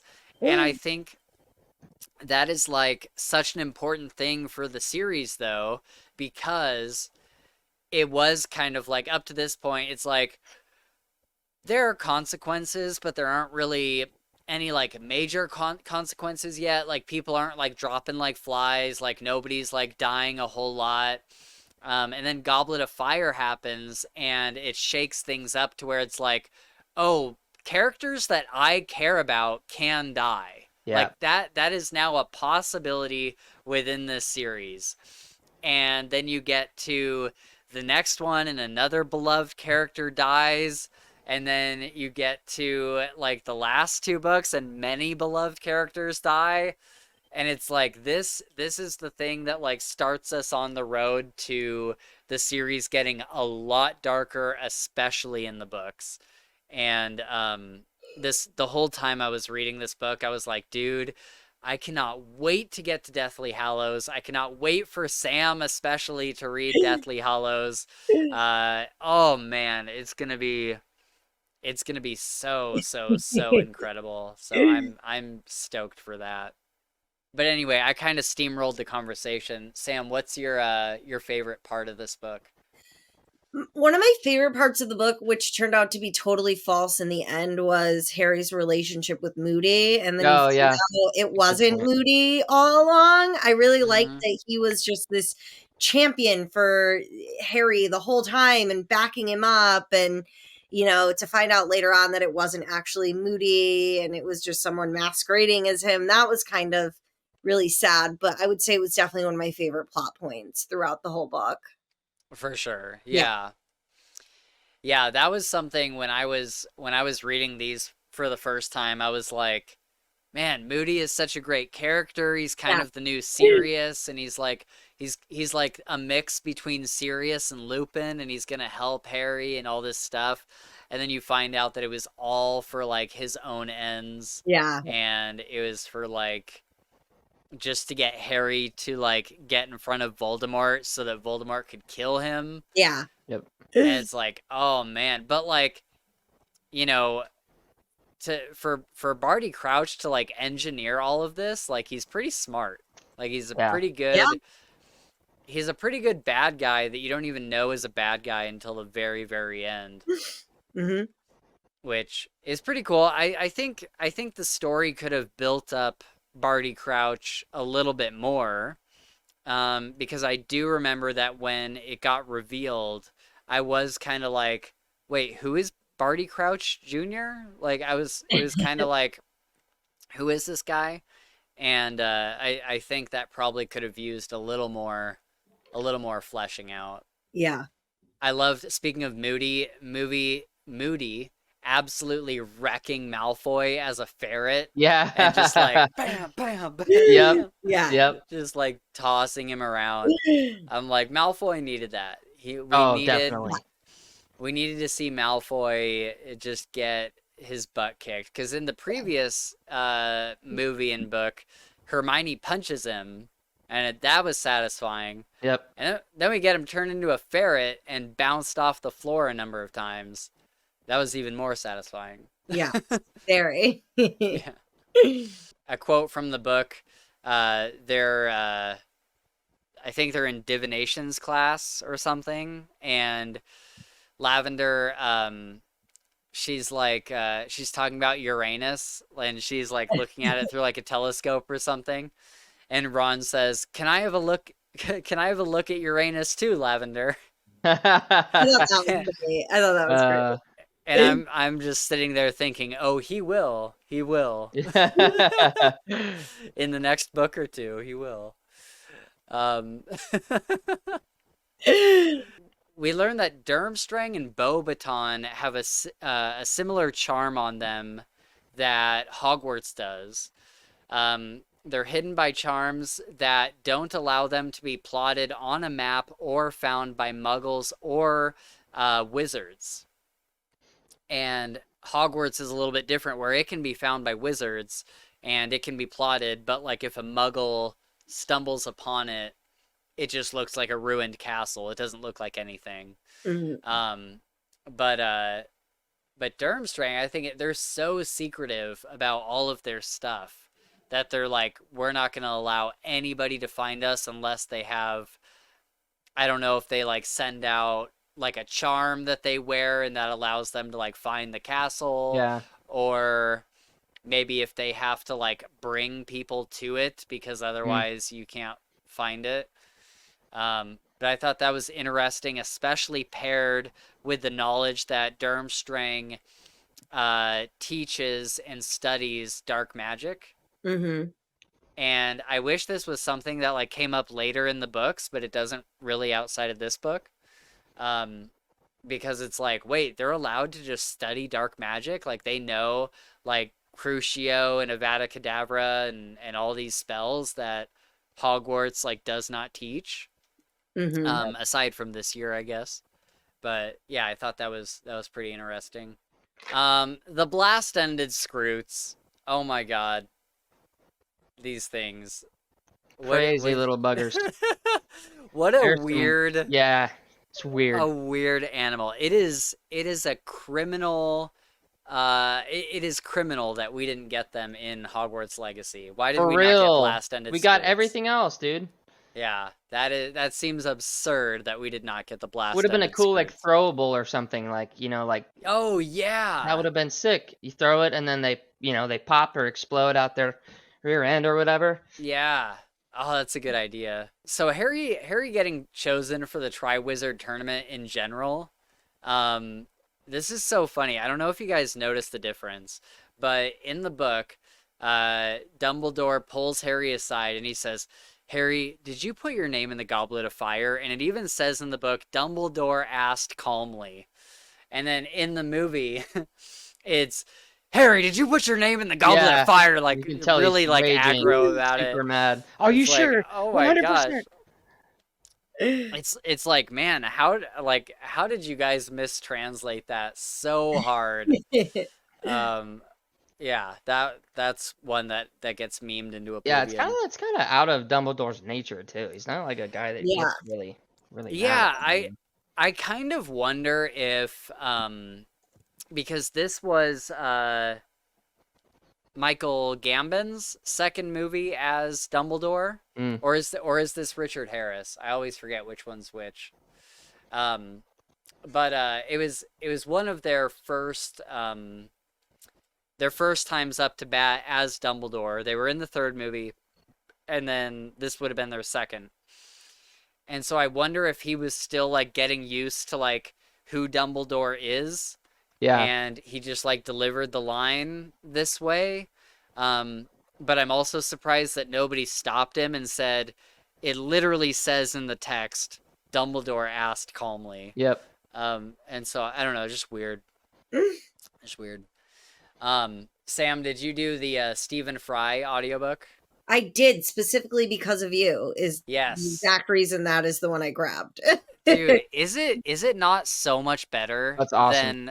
Oh God, it is I don't so really have anything good to compare it to. You know what I mean? Oh, you should listen to a sample of the other guy's book. The other one, the US version, isn't bad, but it's just like this one is just leagues ahead of it. Okay. And it's I like how he even puts in like sound effects, kind of. Mhm. Like when Harry is like having a memory, there's like an echo to it. Yeah. And stuff like that. Oh, that's pretty cool. Or like when he goes into like the what's the basin that he puts his head in? Pensive. Why am I pensive? Yeah. And it's like that is that's got its own like sound effect and stuff, so I thought that was pretty cool. Yeah. Oh, the moaning myrtle is a predator. I definitely had the exact same thought when I was reading that. I was like, oh, I also had just questions on the logistics and how that worked. Can she go anywhere and she chooses to stay in Hogwarts? Or is she tied to Hogwarts? The vibe that I get is they're all relegated to Hogwarts, but they can go wherever in the castle. Because Moaning Myrtle says at one point, like, oh, when I've not been paying attention and somebody flushes the toilets, I've been flushed out to the lake. And I'm like, oh, so can you leave the maybe ground? it's like the property. Yeah. I had questions on that, but I thought that whole scene was hilarious when like Harry's being all like, "Oh my god, like close your eyes while I go get my towel to like bring me in." She's just like total just child predator, like she's eyeballing like him up and down, just perving. But then I'm like, all right, well, how old is she? I mean, I guess she's not that old because she was there during like Tom Riddle's time, but I'm like, all right, yeah, she's trapped in a, you know, preteen's body, but she's really not mentally. it's the Edward Cullen problem, right? Because like technically he's 17, but he's also like 150. So like what I don't know. It's kind of weird all around, but he even asks her at the end, I think it's in the book, he asks her, he's like, "Do you come in here when the head boys, what are they called? Percy is one. Prefects. He's like, yeah, what do you he's like, do you come in here when the prefects are taking baths? And she's like, sometimes. And he's like, oh my god.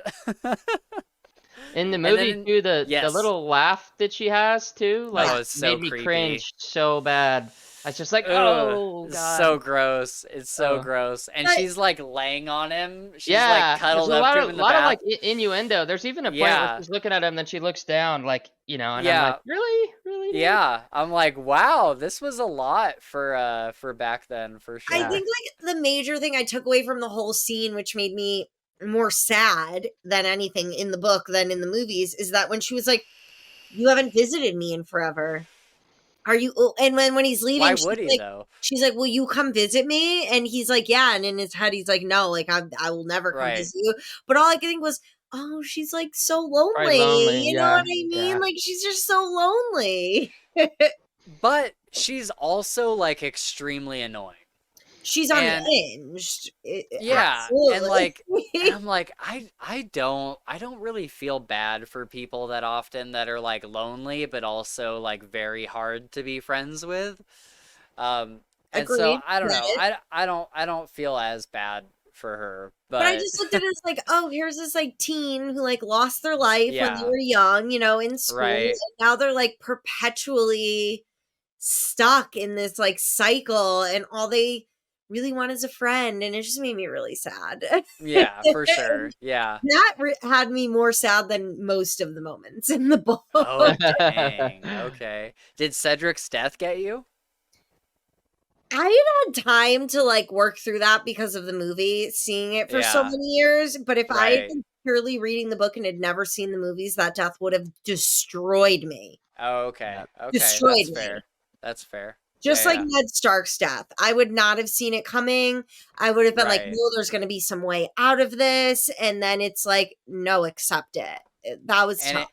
And it happens so fast. Yeah, like they go through the port key, and then it's like, Avada Kedavra. It's just like dead. Yeah, and he's just dead. Like, kill despair. Boom. Yeah. Right. Ooh, it's tough. It's tough. Okay, let's talk about Spew. Let's talk about Spew, because this is so interesting, and I really want to hear what your guys' thoughts on house elves are, because for me, on the one hand, I'm like, of course I agree with Hermione, like these if these creatures are enslaved and, you know, being made to work for free, like, yeah, Dumbledore should, like, pay them or whatever they want. And he does for, like, Dobby, who wants it. But I think it's also really funny that Hermione is, like, putting, like, human characteristics on this species that is not human and does not think like humans and has different, like, not standards, but different, like what's important to them is very different than what's important to a human. And it's almost like kind of like Hermione is almost being like bigoted in her own way by not considering like what their like culture is, I Yeah. guess, if that makes sense. Yeah, this Where she's like Hermione doesn't understand that like if you set one of them free, it's like a disgrace to them. yeah, And we see that the and most through they have no Winky. desire to be free. They don't. Yeah, It's not in their nature. They're magical creatures. Like when they went down to the wherever the the lunchroom where kitchen. the kitchen where they're all making food, and she's like trying to like talk to some of these elves that are like, she's like, you guys, you could be free, like you can do whatever you want, and they're looking at her like, what is she talking about, dude? Yeah, Like that's, and then even Ron's like, they don't want that. They literally don't want that. It's not what right, they want. They are happy where they're at. right. I mean, you get Yeah, there's going to be a couple like Dobby or whatever that right. feel different. That's cool. So Yeah, you could be there for them, but I think the majority of them are just happy with what's yeah, going on. yeah. What'd you think about this, Sam? I don't know. I looked at it in like, I guess, a way more serious of a way in the sense that, Yeah, like, in America's history of slavery, when slavery was abolished, they tried to say, like, no, our slaves love this. This is what they know, and yeah, it's like, yeah, because it's all they know. And the other option is going out into a world where nobody is going to hire them because all these like slave owners have agreed that, yeah, if they're not going to work in our system, then we're not going to tolerate them, period. Um, and so it felt very much like a cult situation for me, where they are just so interesting. programmed to think like, no, this is our goal, this is our life mission, this is what we have done always, without thinking, Yeah, that they can have more. That's how beaten down they have been, that they're like, this is what we deserve, this is all we have. So my whole thought was just very much of like a cult perspective, where it was like, okay, well, you can still do the same job you like to do and be paid and have benefits. That's yeah, not a moral shortcoming to want these things. And so yeah. while I understood Hermione's thought process and what her goal was, she did not go about it in the right way. See, Right. I was thinking too, just to add on to that, because I did think about that as well, Sam. But my thought would be like, what if, again, these are magical creatures, right? We don't really have a backstory on Mhm. them per se, Yeah. but I guess the one doubt I had in my mind, like, what if these creatures are created with the inability to seek, That's you what know, I understood. Yeah. yeah, I thought it was more of like a magical thing yeah, than like like it's just a not. social thing. They're not not in their nature, their magical nature, to ask for anything else. Yeah, and I think like like I said, there's a part of me that thinks as like a typical American would, Yeah. where it's like, yes, of course they should be freed and they should like be Yep. paid and stuff. But then I thought about like there's certain like usually like religious organizations and stuff that go out to these tribes in like remote parts of the world and try to get them like electricity and all this Mhm. Yeah. stuff, but it's like they like genuinely don't want that. Like they're out there for a reason and they've decided not to engage with the modern world. And some of these organizations go out there and try to like, well, we're basically gonna force you to have cell phones and to get modern and all this stuff. And it's like, well, that's actually kind of like a big negative. Like that's not what they want. Like they want to stay in this culture that they've developed, that they have pride in, that they enjoy and they raise their children in. Um, and so that's kind of what I looked at. That's kind of how I looked at it as far as the house elves, because it's a complicated situation because we do have the one house elf, Yep. Dobby, who does want to be paid and does want to, be a free elf. But the large majority of the rest of them, it seems like more of like a culture thing.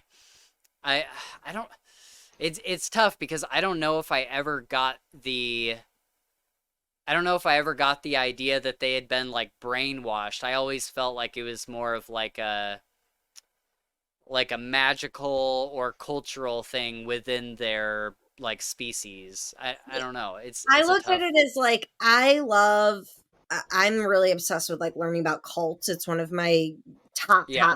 top things that I love to watch documentaries on and whatnot. Yeah. And the one thing I couldn't stop thinking about is in all of the documentaries I've watched, all of these people who were in their cults were like, yes, this is it. This is what we're supposed to be doing. Even if my brain is like, I don't want to do this. Like, no, this is what I'm supposed to be doing. But then Yeah. everyone who has had the chance to get out and it's like, if I had Yeah. the choice, Yeah, I I think would have never chosen what I was born into. And like, yeah. oh, it's my culture. It's what we've always done. So it's what we do. And I think Dobby's kind of the perfect example of that. Yeah. I think yeah, I think spew is an awesome thing for giving them the choice, right? Let them choose. Let them if they want to be free and get paid, then they can be free and get paid. But Yeah. in a way, doesn't it make you think like, what if I had started Black Lives Matter? You know what I mean? It's kind of like what do you have to say about this? Right. You know, Yeah. It's like, are you the right person to start the exactly. And Yeah. that's where I felt Hermione went a little too far. It was like, Yeah. Yeah. you haven't lived their lives, you don't understand Yeah. their culture.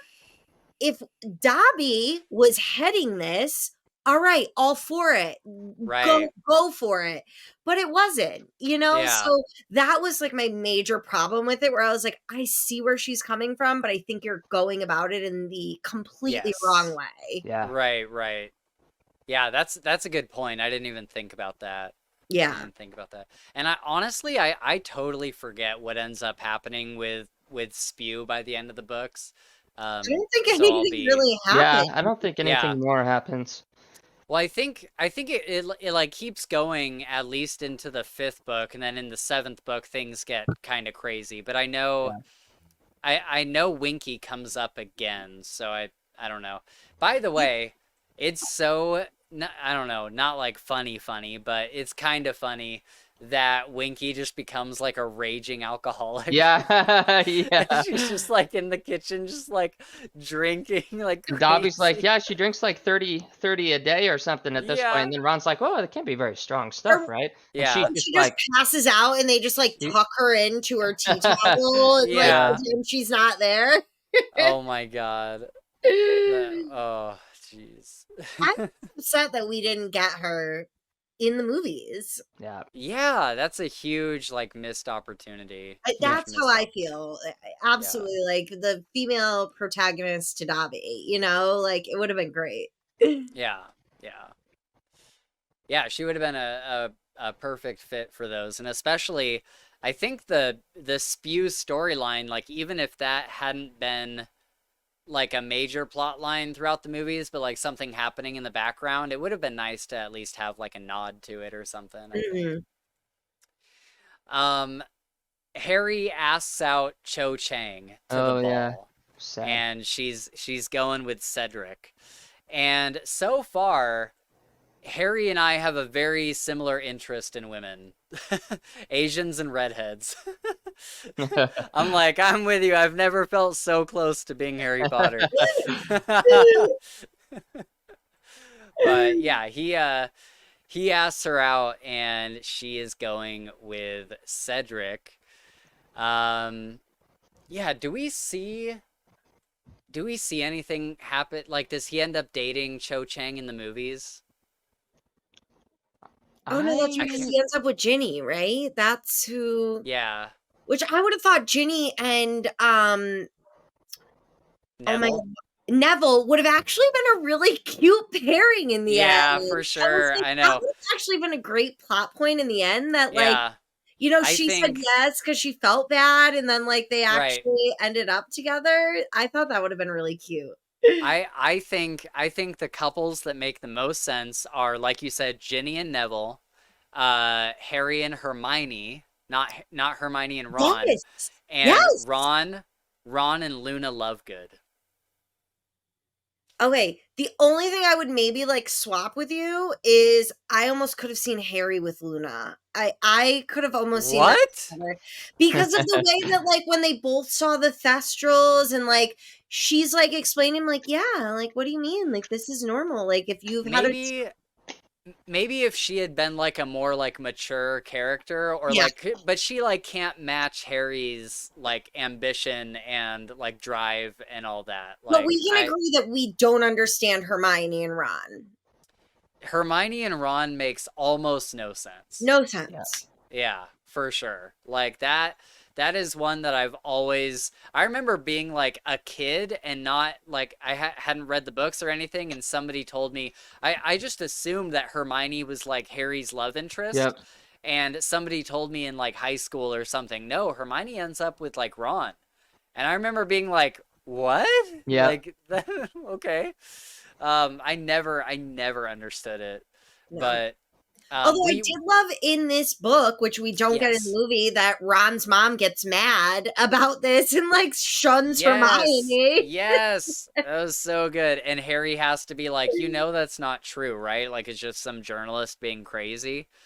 And the mom's great. like, oh, okay. No. And starts like treating her better. Yeah. She sends everyone the big eggs and she sends Hermione like the robin's egg size. Yeah. Oh my god. And then we do get some really good Ron and Hermione stuff in this book though, like where she comes to the ball with Victor Crumb. Yep. And he comes with one of the Patil sisters, which is what we talked about in the previous book where Trelawney was like, you're going to have a terrible time with like a red-haired man, and it ends up not being Yeah.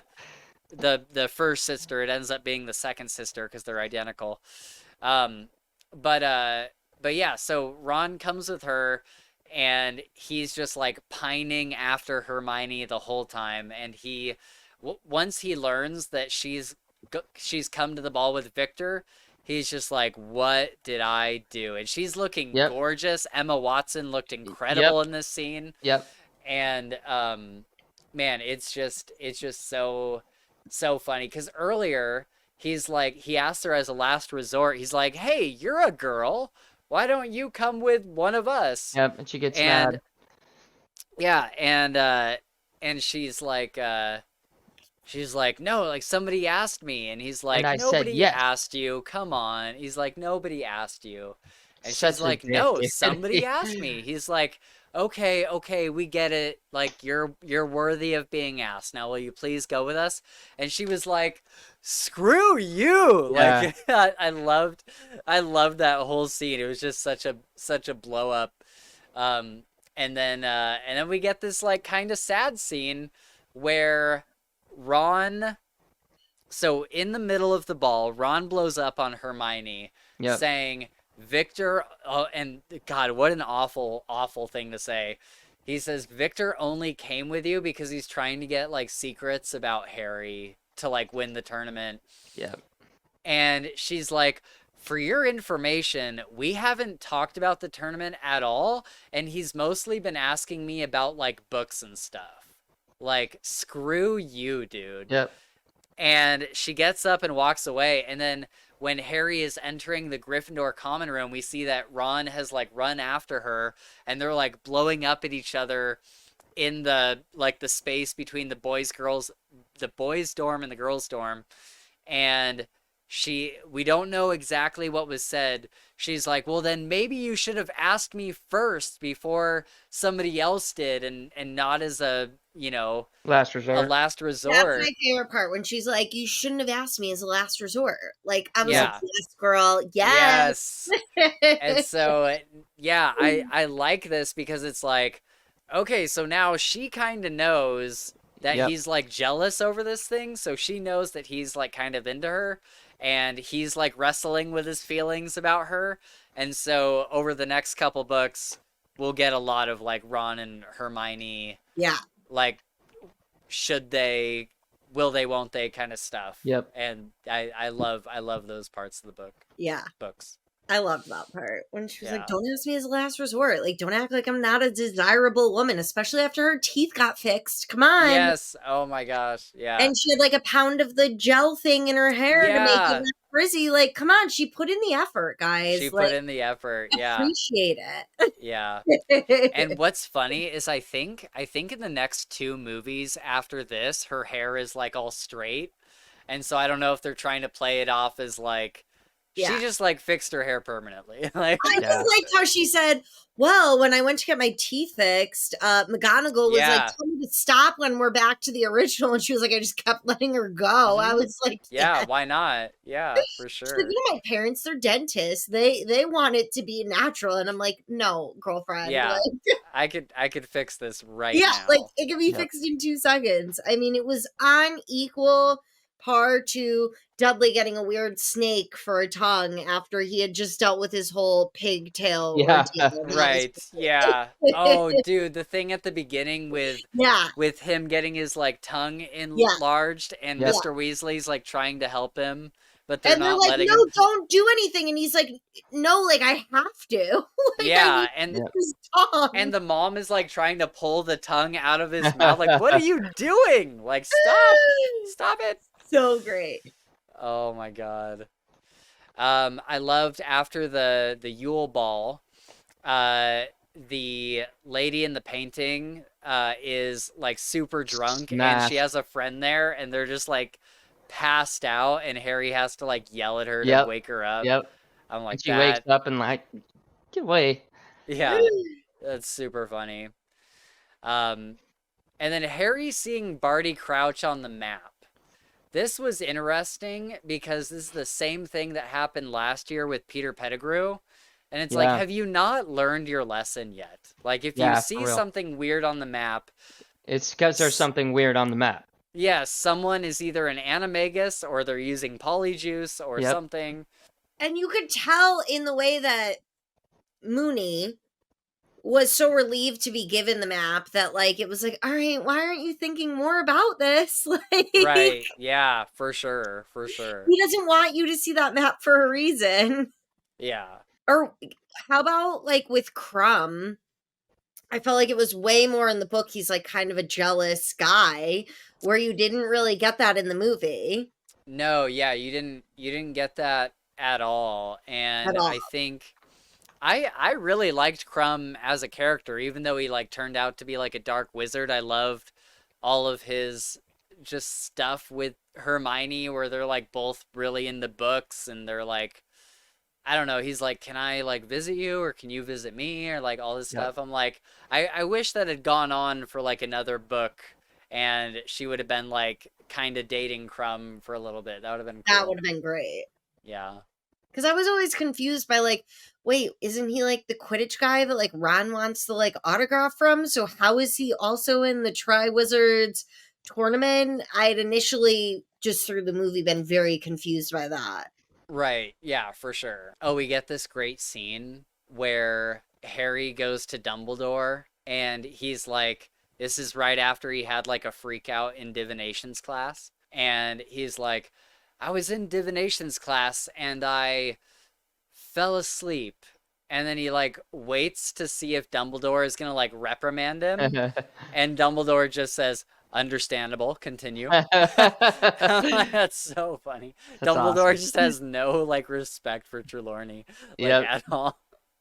And yeah, and that's when he explains that Harry's scar it hurts when Dumbledore is either like close by or if he's Voldemort. like really angry. Or yeah, when Voldemort is close by or angry.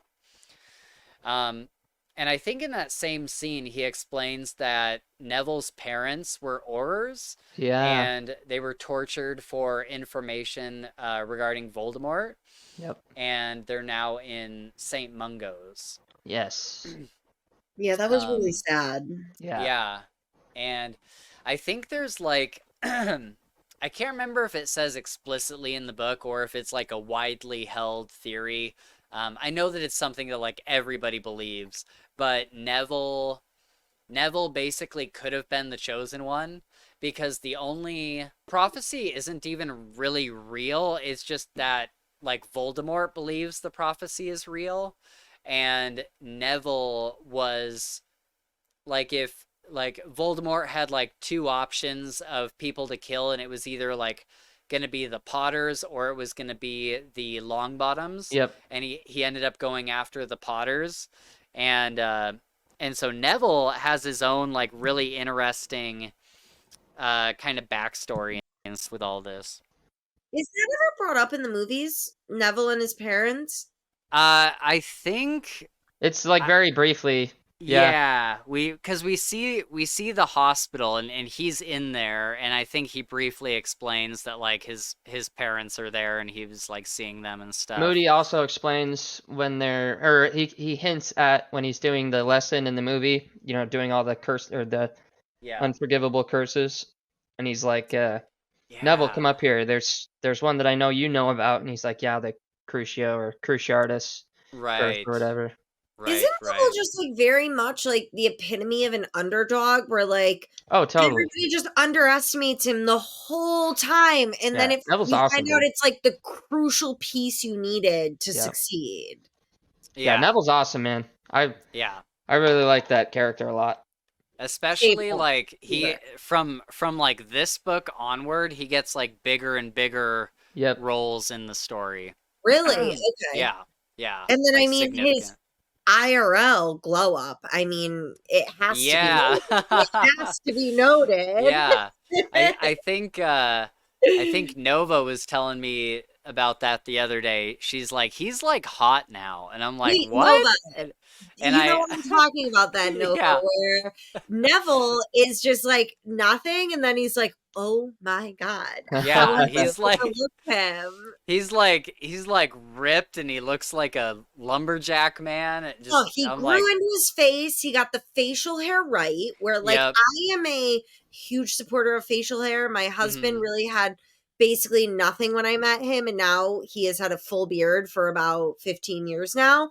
Nice. I am a full supporter of facial hair, and it has Yeah. definitely helped Neville in real life. Absolutely. Oh yeah. Yeah. Oh yeah. Yeah, he is a good looking dude now for sure.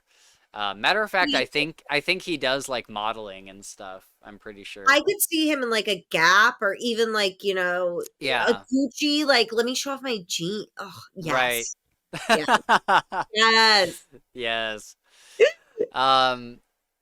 Yeah, so that's so that's Neville and his parents. Something that really hit me, really anything with the Weasleys always like gets me pretty good. So Harry is getting ready for the third event in this tournament, and Cedric comes and gets him. He's like, Harry, your family's here. Like, they're waiting for you. And he's like, oh my God, did the Dursleys come here? Like, there's no way the Dursleys came out for this. And he comes around the corner, and it's not the Dursleys. It's the Weasleys who have come to watch Harry finish out the tournament. And I'm just like, oh. Yep. I'm gonna revise my favorite part of the book. This was my favorite part of the book. Absolutely. Yes. Oh my God. It so was so heartwarming. good. It's so good, and everybody's just there to like cheer him on, and Mrs. Weasley like gives him a hug, and I'm just like, oh man. And then this is where Fleur meets Bill. Fleur. Oh, whatever. I love that. Yeah. And I'm like, I'm thinking, forgive me, but I'm a modern man. I'm thinking, is he like how much older is he than Fleur at this point? Well, Because technically she'd still be in high school, right? Floor's 18. Victor Crumb Oh, was okay. playing in Quidditch, real Quidditch. Yeah, what was that? What I was said that? that How earlier. is I was so confused because Ron wanted his signature from playing in the, cup, but Yeah. then he is at the freaking the free Yeah.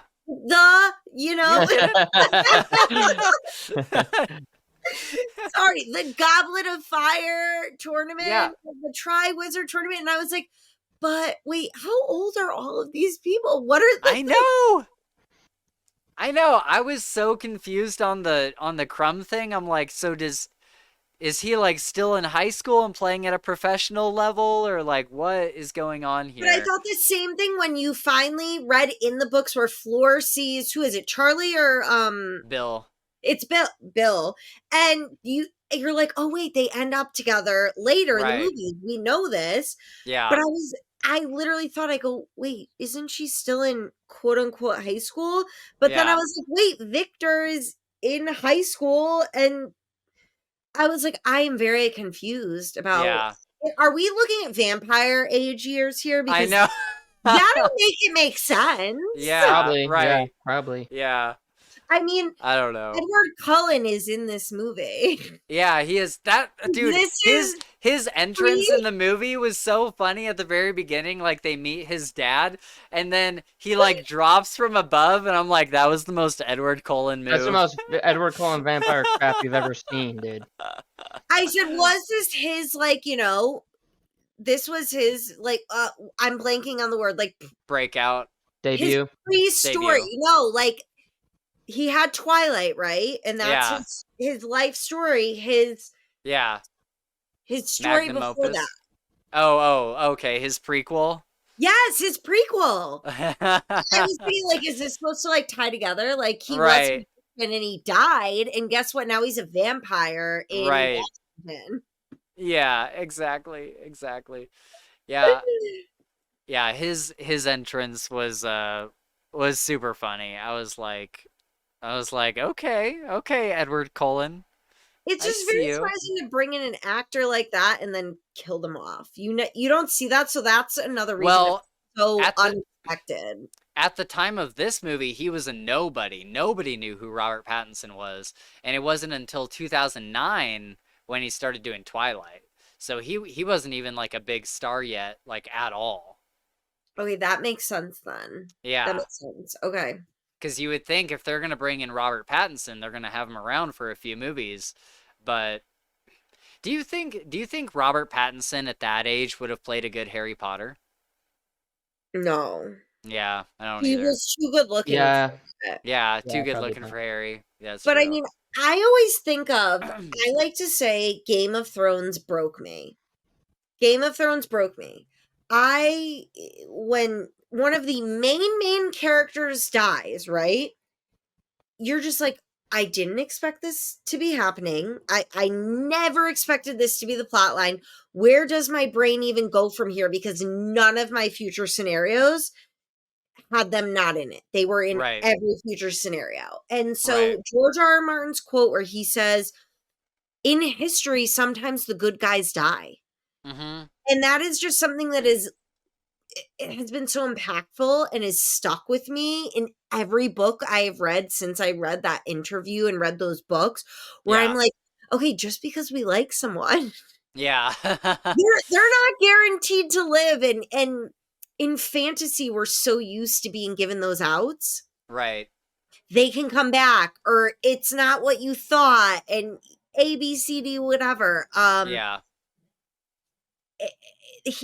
George R. R. Martin really broke me of that. I had to Yeah. really reevaluate the way I looked at books. And in this Yeah. book, reading it when I read it, I was like, oh, they're not going to kill him off. And then I was like, no, wait, Sam, they're definitely going to kill him off. Yep. Like, no, reorder your thinking here, because he's definitely going to kill him off. So Exactly.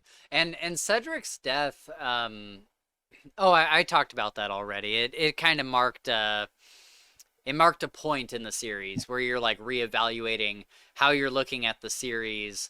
And I mean, it's right at the perfect time, because kids would have been what, like 15, 16, like if they started at the same age as Harry Potter in the books, I think and they so. read it throughout the years, they would have been like 15 or 16 by this point. So it makes sense that this would be the point where you start like killing people off and it gets a lot more serious, which is smart on her end. But to bring in someone that you make so beloved so quickly Yes. is such a kind of baller move. It's just I like, know. think again. It's so good. It's so Yeah. good, because it absolutely worked on me when I was reading these Yeah. for the first time. I was like, I was devastated when Cedric died. And I think the movie did his death really well. I think the movie does his death better than the books. And I can actually share this clip real quick because I brought it up. It's like in in the movie, you know, Harry grabs the goblet and he's also like holding on to Cedric, and when he goes through the port key, he falls into like where everybody is celebrating the tournament. So it's this huge distinction between like this dun dun dun dun dun dun dun, dun like everybody's like dancing and cheering and there's music happening, and Harry just falls into the middle of all of them with this dead body, and Yep. he's like crying over Cedric. It's such a good, they did it so good in the movie. I'll just share this real quick.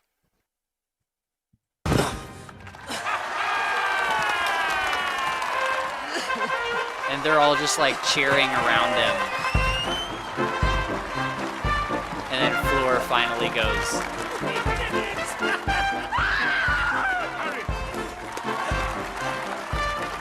Just this slow realization of what's happened. No! For God's sake, Dumbledore, what's happened? He's back. He's back. I love the difference between just in like Harry's just come from like this terrible, terrible ordeal where he's in the graveyard and like he just saw his new friend like die in front of him, and the worst possible person that could possibly come back is back, and he grabs the cup in like wanting to get back to safety, but then when he does, it's just like everybody around him is like happy and cheering. I'm like, man, that was a smart move on the producers of the movie, because that it really hits, it hits Did hard. you get confused at any point though, where you were like, they were gone long enough that like people should have noticed like this was outside the normal time constraints for the maze, and like when Harry shows up, they should have been like, why wasn't anyone here sooner? That's what I was confused about. Interesting. Yeah, I didn't think about it that much because I think the maze wasn't something that you could like watch, and so I think they like assumed that they were just like in the maze and like still like running around and trying to find their way, because I don't know, it didn't seem like they were gone so long that it would have been an extra like hours or something. It seemed like it Okay. was an extra like 30 minutes or something. And I bet people were just like, oh, they're just like in the maze, they're lost. I don't know. I guess like my thought point was like, when they did the underwater one, they were timed down to the minute, so they had Mm. like kind of a rough estimate of how everything should have taken.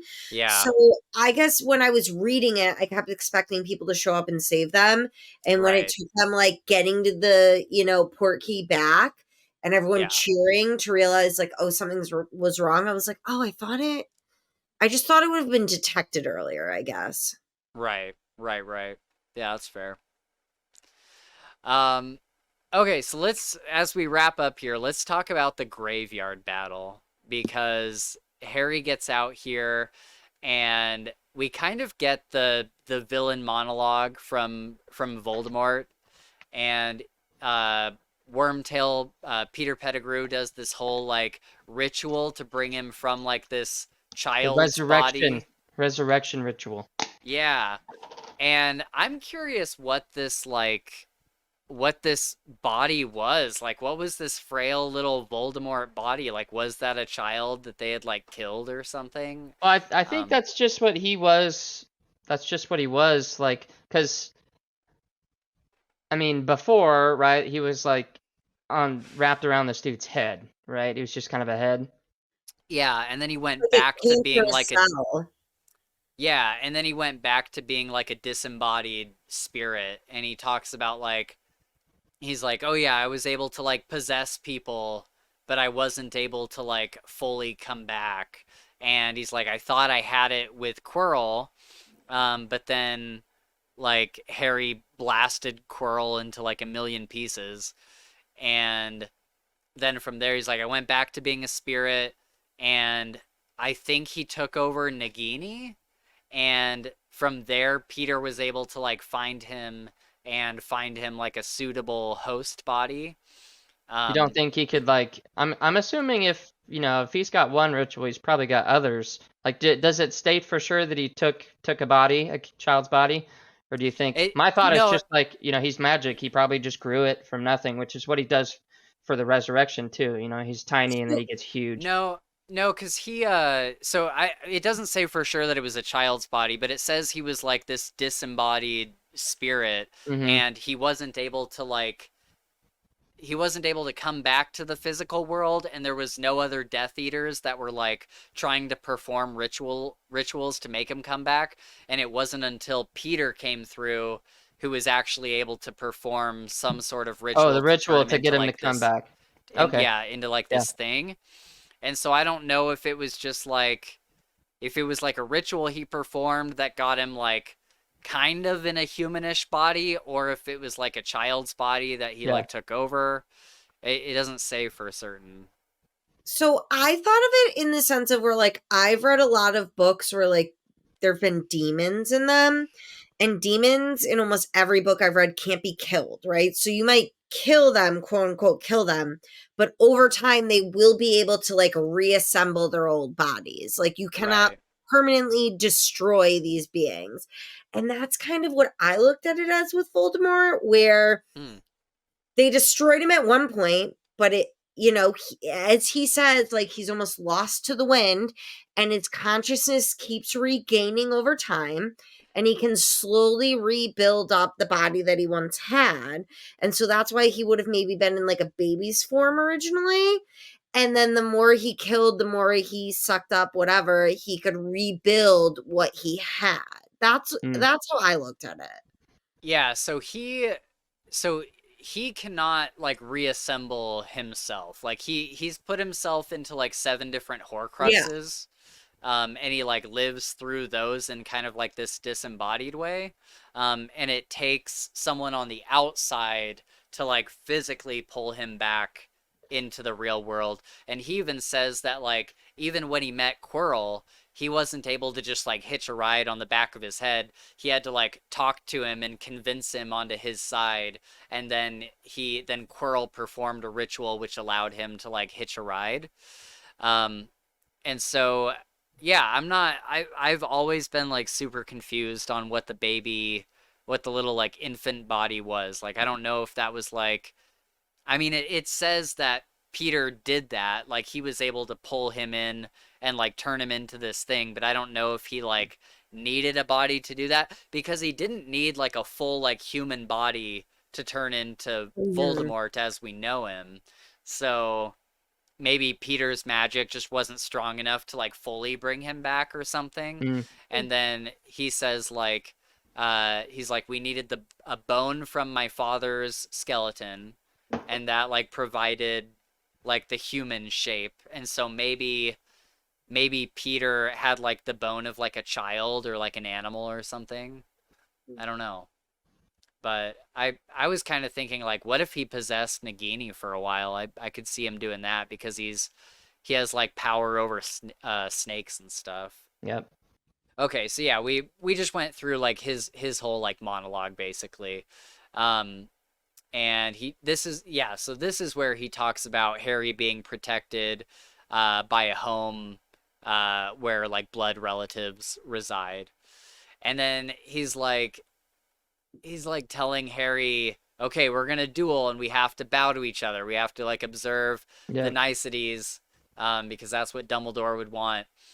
And this graveyard battle is so amazing, both in the movie and in the book. Like both of them were just done like so incredibly well. It literally makes me want to like reach out to some of the artists that I know and like have them like make me a drawing or like a painting or something Oh, of that would like this that would be scene sick. with That'd them be just cool. like locked with like these beams of light. Yeah. And I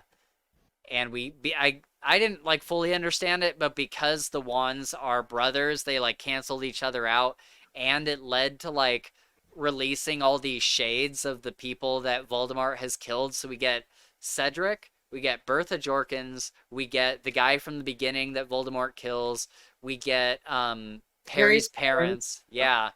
And all of that was like so amazing. It was so good.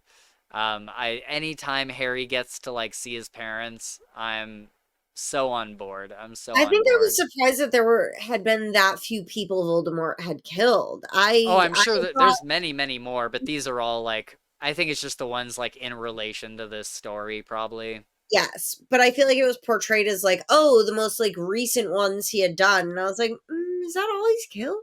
Yeah, because then we get Harry's parents, which would have been like way before like some other people he's killed. So yeah, maybe it's just all the ones that are like in relation to Harry somehow. But then I don't know why the guy from the beginning was there because he didn't really know Harry. Interesting. But I loved Cedric being like, "Take my body back to my parents. Like they're gonna want to see it." Yeah. And then Harry's parents being like, "We love you. We're gonna give you enough time to get away and to, you know, get to the cup, and then you need to go. You need to leave." Yep. And it was just what a great moment. It really was. We get all this stuff with Barty Jr. and he kind of gives his side of events. He took some polyjuice potion with his mom, who was dying already, and she just like took his place in Azkaban and died in there. And then his dad got him out, basically. Like he knew this was going on and like took him back home and put him under an Imperious curse. Does it say what happens to Barty Crouch Sr. at the end of Wait. My question is, they switch places, him and his mom, right? Yeah. And he's like, oh, she had enough polyjuice potion to get her through to like she died, you know, so they thought it was me. How did you smuggle in the polyjuice potion? And how could you have possibly had enough to like last so that when you died, people thought you were your son? Yeah, that's a lot of polyjuice potion. A lot. There's definitely like some wiggle room with Azkaban where they're like, oh, the guards are blind. And it's like, but they can like sense you. But so apparently like, they get away with like so much. Yeah, exactly. Like, it's a lot of questions. Yeah, I wouldn't quite call it a plot hole, but there's definitely a lot of questions to be had. Yeah. But yeah, I just don't know. Like, does Barty Crouch Sr. Oh no, he died, right? Yeah, he killed his father. That's what happened. Okay, I'm remembering now. Because we find out that like when Harry left Crumb with Barty Crouch Sr., Harry comes back and Crumb is knocked out, and then Barty Crouch Jr. Like, why? First of all, why name them the same thing? Why not just have two different names so we don't have to do the whole junior senior thing? That irritates me. But that's like me when I read a book and like 6 out of the 8 characters have an A for their first letter of their name, and I'm like, why? It's why? like, oh my god, just pick a different name. Normal, like Amanda and Ashley, like Adion and Edion, and I'm like, right? Why? What? Why are you doing this to me? It's like, I don't care what their name is, just make it like very different than the other names. Make it distinctive, okay? Thank you. Oh my god, yeah, that drives me up the wall with fantasy books. Oh my god.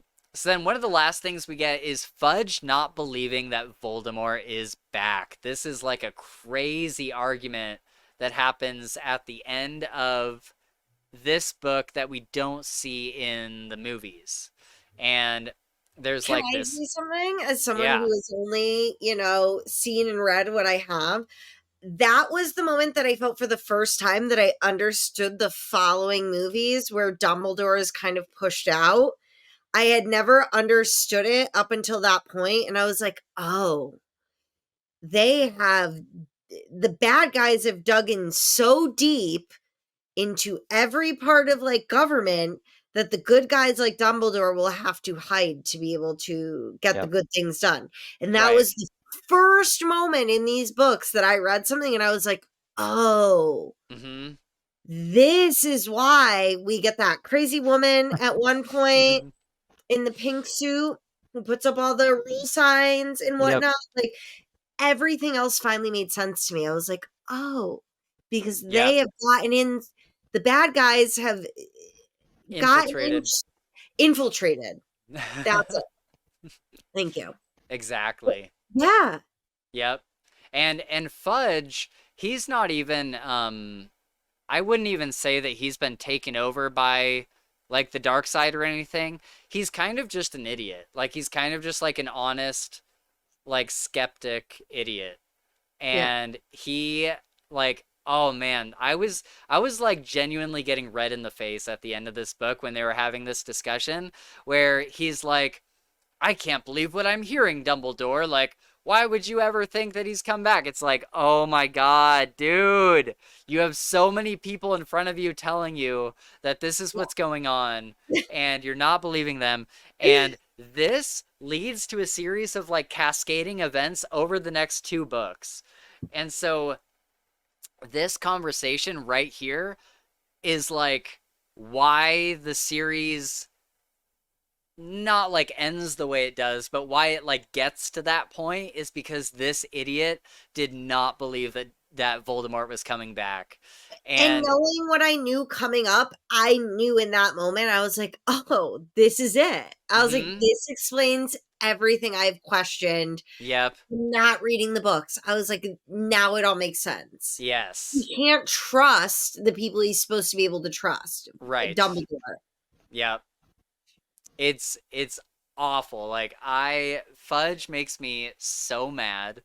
And then when it comes out later where it's like, oh, guess what, idiot? Like, Voldemort is back and it's very apparent because he's like flying around in the sky and Fudge is just like, what have I done? Yep. Like that oh man, it makes me Yeah. so mad.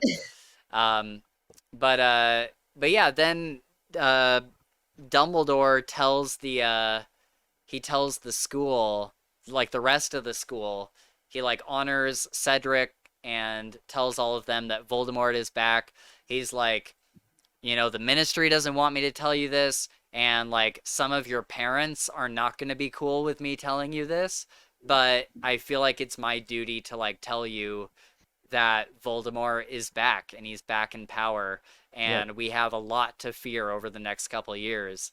And what we'll see over the next couple books is like the Hogwarts kind of becomes divided with the kids that like secretly believe that Voldemort is back and they're kind of like operating under the radar, and then like the rest of the school that's like Voldemort's not back, he's crazy, like we have a crazy old headmaster. um and yeah, it leads to a lot of like really, really interesting conflicts, not just in Hogwarts, but in the rest of the world, because the rest of the world is divided as well, because they don't know if Voldemort is back or if like the people that believe Voldemort is back are they just like crackpot, like conspiracy theory guys. Like it gets really interesting, and I think that this is the depth of the books that the movies don't get. Like the movies, you don't really get that to the same extent in the movies, but it's like it plays like a huge role in the books. So I think there's like, I can't even think of a handful of books that I'm like, yeah, the movie fully got it. You know what I yeah, mean? There's none. You're right, never going to get all that context. It's just not possible. yeah. All right, we got to get out of here, but one last quote that I did want to read is Harry's in the hospital wing and Mrs. Weasley is like visiting him and he's like crying and she like lays on him and like hugs him, and it says he had no memory of ever being hugged like this as though by a mother. Mrs. Weasley held him to her. And I was just like, "Oh my God." Like Yep. this Yep. makes me tear up. Yep. Oh, dang. And then, of course, we talked about Reader being an unregistered animagus, and then we find out about the Leprechaun Gold, and I guess Ludo Bagman had put a bet on Harry, and I was rushing at this point in the book, so I don't remember completely, but for some reason he needed to run away because the goblins were after him after like making too many bets or something. I forget. That's where we end the book. Not like a very happy note to end the book on, and it only goes downhill from here. Like the days of I'll see you after summer are like gone in the series from here on out. Now it's like some dark books are on their way. For and real. I couldn't be more excited about them because they're some of the best books in the series. So, are you excited, Sam? I am definitely excited to read the following books because I feel like then I will be able to finally watch the next movies and understand them for the first time in my life, even though I've seen them many times to count. So I am absolutely excited to finally understand the rest of the movies. Yeah, because the books and the movies from here, they only get more like, and I think this is why I brought up the complexity of the plot with Goblet of Fire, because they kind of keep that same complexity throughout the next few books, and there's a lot of like moving pieces that you have to pay attention to, and the movies just do not do a great job of like communicating all of that. It's almost like you kind of need the books to understand the movies. You do. You do. And I will say it as someone who was like, oh, I loved the movies. Like, they were great. No, like, you're getting maybe 50% of the context. It's just, it's black and white to me at this point. Like, no, you're not getting the movies if you're not reading the books. Like, there's just no way. Yeah. Looking forward to the rest of the books. Yeah, definitely. I just wish Mina Lima would like come out with the rest of these books. I This one know. was nearly as entertaining without pop outs. I mean, call me a child. I know, dude. The Goblet of Fire Mina Lima edition is gonna be so good. It's gonna be so good. I can't wait. It's gonna be so good. All right, guys. Well, thank you for hanging out and talking about Goblet of Fire today. And yeah, everybody who's been watching, it is time once again to go back to our house common rooms and prepare for the next episode of Potter Watch, where we'll be discussing Harry Potter and the Order of the Phoenix. Let us know down below in the comments what your favorite Harry Potter moments are, and let us know what you think of the differences between the movies and the books, both from this installment and the ones after or the ones before. We just love to talk with you guys about Harry Potter, and you all do such a good job of commenting on these videos, so please do that. I'll talk to you down there. Again, you can reach out to us on Twitter, Discord, and Patreon, which are all linked down below in the description. We always love chatting with you guys. And also let us know if you would like to be on the show to discuss one of the books or movies. We've been trying to get different guests on for these things, so definitely reach out if that's something that you want to do. But that's going to be it for us today. Thank you so much for hanging out with us, and until next time, I'm going to go take my own portkey and eat some floorboard cake, because that sounds good right now. Delicious. And a big shout out to Caitlin. Thank you so much for backing us at the Green Bone tier.